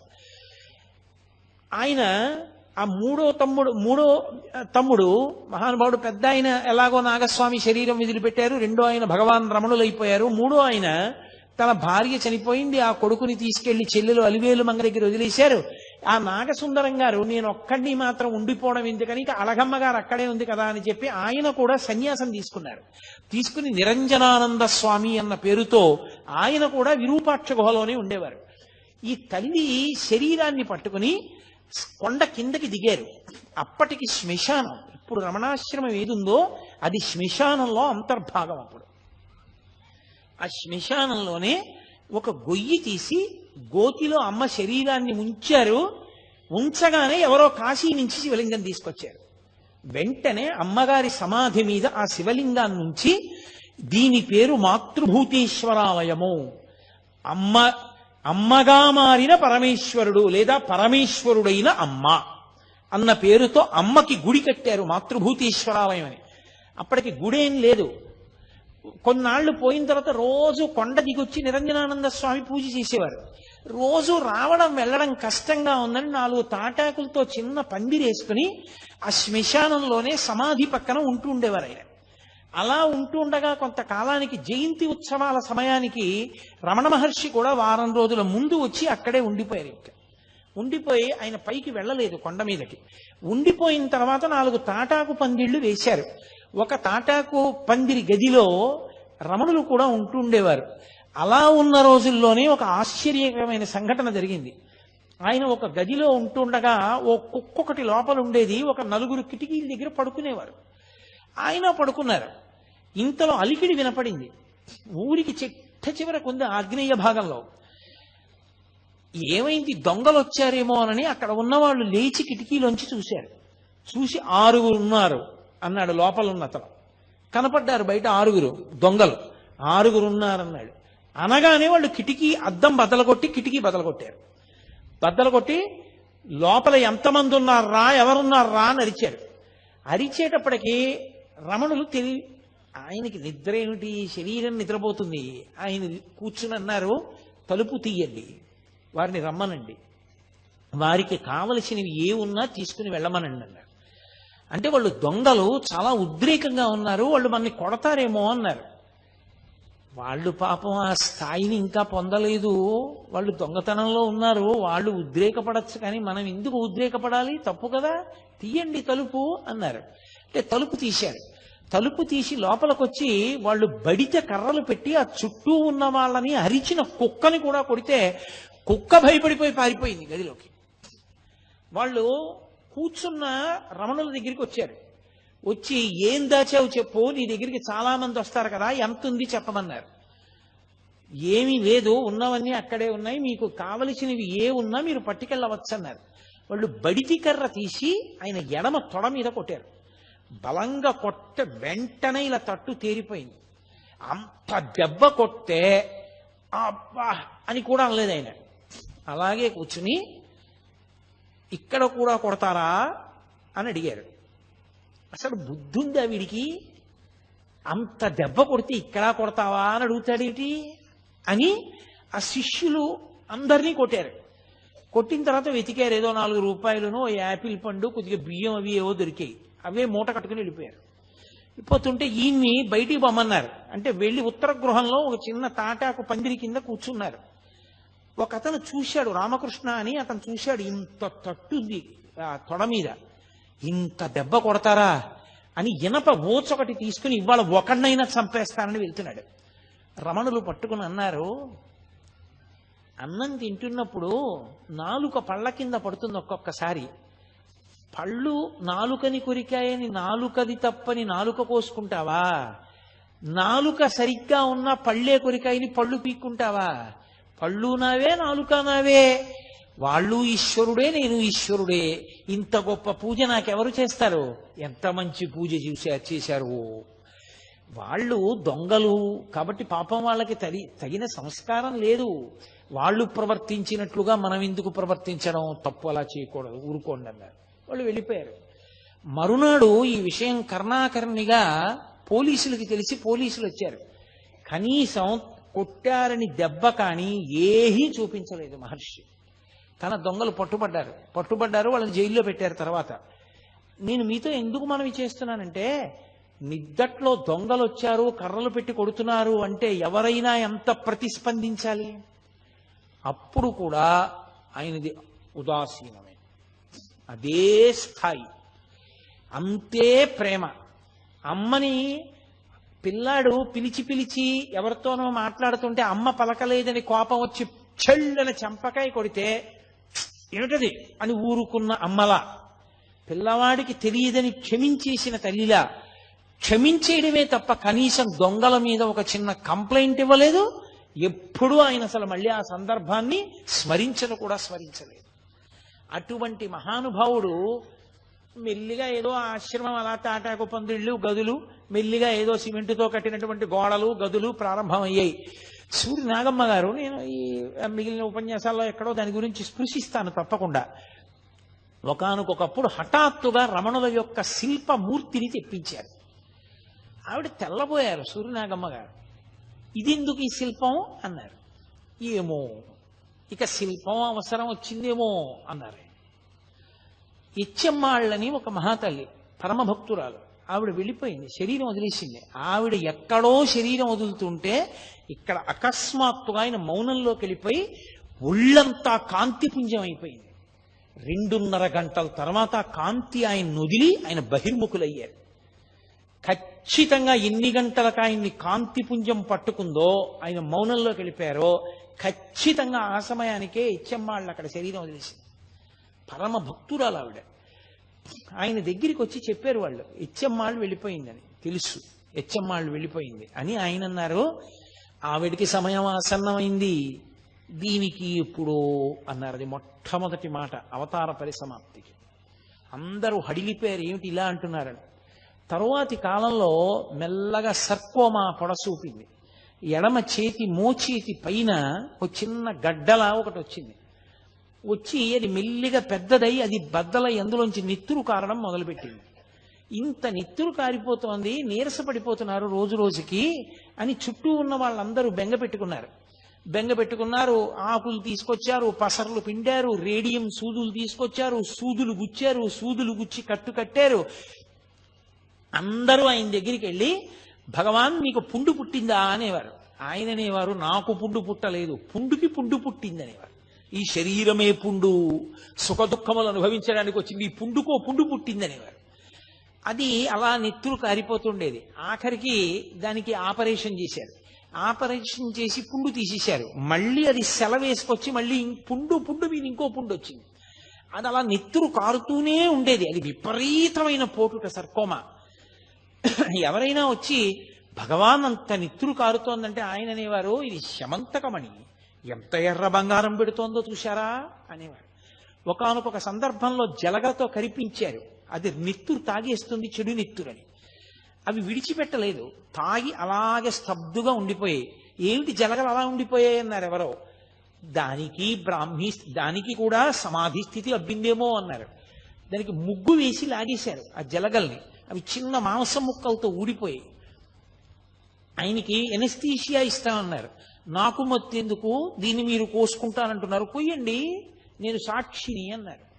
అంతటి సాక్షిత్వాన్ని పొందినటువంటి మహాజ్ఞాని, మహానుభావుడు. అటువంటి స్థితిని చేరిపోయినటువంటి భగవానులు అప్పుడు కూడా, ఆ స్థితిలో కూడా వేదపారాయణం జరిగేటటువంటి సమయంలో మాత్రం బయటికి వచ్చి కూర్చుని దర్శనమిస్తుండేవారు. కొన్ని వేల మంది ఆశ్రమమంతా చేరిపోయి ఆ ఘోష వినపడుతూనే ఉండేది. అరుణాచల శివ, అరుణాచల శివ, అరుణాచల శివ, అరుణాచల. ఆయనకి అది పరమ ప్రీతి పత్రం ఆ భజన. ఆ అరుణాచల అక్షర మణమాల అని ఆయన చేత రచింపబడింది. అది చదువుతూ ఆయన చదువుతూ ఉండేవారు. ఒక్కరోజైనా ఈ ఉపన్యాసాలు చెప్పుకున్నందుకు నేను అరుణాచల అక్షర మణమాల తీసుకొచ్చి దాని తెలుగు అనువాదం చేశారు పెద్దలు. దాని తెలుగు అనువాదంలోంచి నేను అక్షర మణమాలలోంచి చదువుతాను. మీ అందరూ కూడా ఒక రోజున చక్కగా అరుణాచల శివ, అరుణాచల శివ, అరుణాచల శివ, అరుణాచల అని ప్రార్థన చేద్దురు గాని ఒక్కరోజైనా కనీసం ఆ భజన చేద్దాం మనం. కాబట్టి అందరూ భజన చేస్తున్నారు. ఎంతమందో ఆయన్ని నమ్ముకున్న మహానుభావుడు, ఆయన దర్శనం అవ్వకపోతే ఎలా అని అలమటించిపోతున్న వాళ్ళు. అటువంటి వ్యక్తి ఆ ప్రమాదీనామ సంవత్సర చైత్ర బహుళ త్రయోదశి పూర్వాషాఢ నక్షత్రం ఉండగా ఆయన 8 గంటల 47 నిమిషాలైంది. ఇప్పటికీ రమణ మహర్షి శరీరాన్ని విడిచిపెట్టేసినటువంటి సమయాన్ని చూపిస్తున్న క్యాలెండరు గడియారం ఆ నిమిషాల దగ్గర ఆగిపోయి రమణులు శరీరం విడిచిపెట్టేసినటువంటి గది దగ్గర కనపడుతుంది. ఎప్పుడూ లేనిది ఆయన అకస్మాత్తుగా లేచి కూర్చుంటానన్నారు. లేచి కూర్చోవడం అంటే మంచం మీదే కూర్చోపెట్టారు, వెనక దిండు పెట్టి. ఎడం చేయి కదిలేది కాదు, ఆ ఎడం చేతిని కదిపి ఒళ్ళో పెట్టుకున్నారు. ఒళ్ళో పెట్టుకుని కుడికంటి వెంట బాష్పధార కారింది. అప్పటికే ఆయన ఎన్నో మాటలు అనేవారు. ఒళ్ళు వణికిపోయి జ్వరం వచ్చేస్తే ఆయన్ని పట్టుకోబోతే గుడారంలో ఏనుగుని దూరిస్తే ఆ ఏనుగు గుడారంలో ఉండలేక గుడారం కదిలినట్టు ఇక ఈ చిన్న శరీరంలో ఉండలేనని ఆత్మ కదులుతోందనేవారు. మహానుభావుడు ఎంతటి స్థితప్రజ్ఞుడు. ఆయనకి ఆపరేషన్ చేసిన తర్వాత చాలా చల్లగా ఉంది, వెచ్చగా ఉంటుందని మంచం కిందకి తీసుకొచ్చి ఆయన అంత్యవాసులు హీటర్ పెట్టారు. తెల్లవారేటప్పటికి ఒళ్ళంతా వాచిపోయి బద్దలైపోయి నెత్తురు కారుతున్నట్టు అయిపోయింది. డాక్టర్లను పిలిచారు. వాళ్ళు పరిగెత్తుకొచ్చన్నారు, ఎవరు పెట్టారు హీటరు? హీటర్ పెట్టకూడదు, పెడితే ఒళ్ళంతా కూడా వాచిపోతుంది, ఎవరు పెట్టారని అడిగారు. అడిగితే మేమే పెట్టామన్నారు. వాళ్ళు తెలియక వెచ్చగా ఉంటుందని పెట్టామన్నారు. మరి ఇంత బాధపడిపోతూ ఒళ్ళంతా వాచిపోయిందే, ఎందుకు పిలవలేదు మమ్మల్ని అని అడిగారు. ఆయన అన్నారు, వారేమో దీన్ని కోశారు, కోసి ఇది బాగుంటుందని వారన్నారు. వారేమో మంచం కింద హీటర్ పెట్టి దీనికి బాగుంటుందన్నారు. ఇదేమో నేను లొంగనంది, పైగా హీటర్ పెడితే నాకు నచ్చలేదని ఇదేమో ఇలా తయారైంది. వారి పంతం వారిది, వీరి పంతం వీరిది, దీని పంతం దీనిది, ముగ్గురి పంతాలు చూస్తున్నాను తమాషా అన్నారు ఆయన. ఒక ఆయన అన్నాడు, అలా కాదు భగవాన్, ఇక్కడ ఆపరేషన్ చేస్తే మళ్ళీ వచ్చేస్తోంది, అందుకని ఎడం చేయి తీసేస్తా అన్నారు. ఆయన చిరునవ్వు నవ్వన్నారు, నా అదృష్టం, తల మీద పుడితే తలకొద్దురా అన్నారు. తప్ప అలా చేయి తీయించేసుకునేదో బతుకుదామన్నా ఆ శరీరంతో ఉండాలన్న కోరిక కూడా లేదు. ఆ క్షణం రానే వచ్చింది. ఇంతమంది ప్రార్థన చేస్తున్నారు. కుడికంటి వెంట బాష్పధార కారింది. అంటే పరమానందాన్ని పొందారమ్మయ్య, అయిపోయింది శరీరం, ప్రారంధ కర్మ అయిపోయింది, వదిలిపెట్టేశాను శరీరాన్ని. కొన్ని వేల మంది చూస్తూ ఉండగా ఆ అరుణాచల క్షేత్రంలో ఆ ఊళ్ళో వాళ్ళు కూడా చూస్తుండగా ఆయనలోంచి ఒక జ్యోతి బయటికి వెళ్ళి నిలబడింది రమణాశ్రమంలో పైన. అందరూ ఆశ్చర్యంతో ఆ జ్యోతి వంక చూస్తూ వెలిగిపోతోంది ప్రకాశంతో. రాత్రి 8:47 సమయం. అందరూ ఆ జ్యోతి వంక చూసి భగవాన్ రమణ అరుణాచల శివ అరుణాచల శివ అని అరుస్తున్నారు.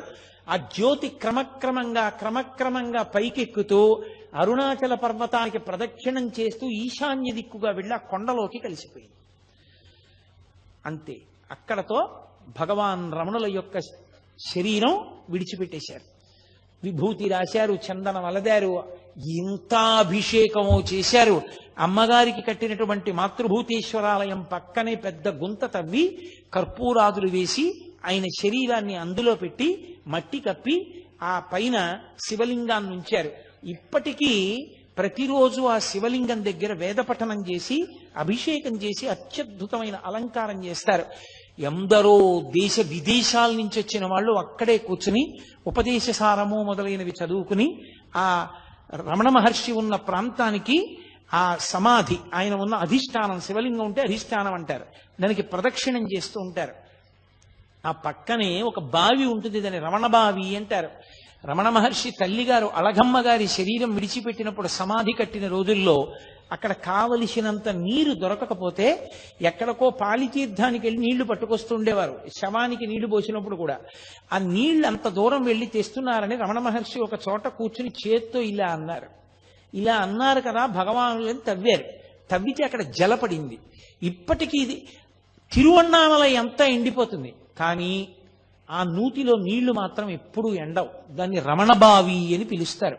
దాన్ని అఘశమన తీర్థము అని పిలుస్తారు. అఘములంటే పాపములు, పాపములను శమింపచేయగలిగిన తీర్థము రమణ తీర్థము, అఘశమన తీర్థము. రమణులు ఉన్నంత కాలం కూడా ఆ అందులో ఉన్నటువంటి తీర్థంతోటే మాతృభూతేశ్వరాలయంలో అర్చనలన్నీ జరుగుతుండేవి. మహానుభావుడు పుట్టినప్పుడు కనులు లేని కబోది ఒక జ్యోతి పుట్టిందిరా, వెలిగిపోతోంది పురుటి గదిలో అంది. మీతో మనవి చేశాను నేను మొదటి రోజున. ఆయన ఆఖరణ శరీరం విడిచిపెట్టినప్పుడు కొన్ని లక్షల మంది ప్రత్యక్షంగా జ్యోతి పైకెక్కి అరుణాచల పర్వతంలో, అరుణాచల శిఖరంలో కలిసిపోవడాన్ని చూశారు.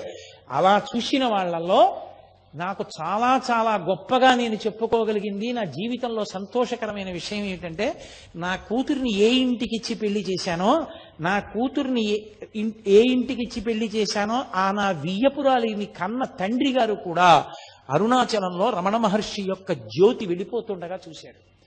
చూసి ఆ రోజుల్లో ఆయన అదేమిటి జ్యోతి వెడుతోంది, రమణులకు ఏమైనా అయిందా అన్నారు. ఆ జ్యోతిని చూసి తిరువన్నామలై ఎంత పరిగెత్తింది రమణాశ్రమానికి, ఏమైంది రమణులకని. ఆ జ్యోతి రూపంలో ఆయన వెళ్ళిపోయారు. జ్యోతిగా పుట్టి జ్యోతిగా వెళ్ళిపోయారు. జ్యోతి స్వరూపుడైన సుబ్రహ్మణ్యుడిగా, సుబ్రహ్మణ్యావతారంగా, సద్గురువుగా, మహాజ్ఞానిగా, గొప్ప వైరాగ్య చక్రవర్తిగా, బ్రహ్మైవ భవతి అనేటటువంటి మాటకి నిర్వచనంగా బ్రహ్మమును తెలుసుకున్న బ్రహ్మమై ఈ ప్రపంచంలో నడయాడి చిట్ట చివర శరీరాన్ని విడిచిపెట్టి ఇప్పటికీ అంతటా నిండి నిబిడీకృతమైన ఆత్మస్వరూపమై ఎవరు ఆయనకి నమస్కారం చేస్తారో, ఎవరు ఆయనకి అర్చన చేస్తారో, ఎవరు ఆయన మీద భక్తితో ఉంటారో వారందరికీ దర్శనమిస్తూ వారందరినీ కూడా జీవితంలో భగవంతుడి వైపుకి అడుగులు వేయించేటటువంటి గొప్ప గురుస్వరూపం, ఈశ్వర స్వరూపం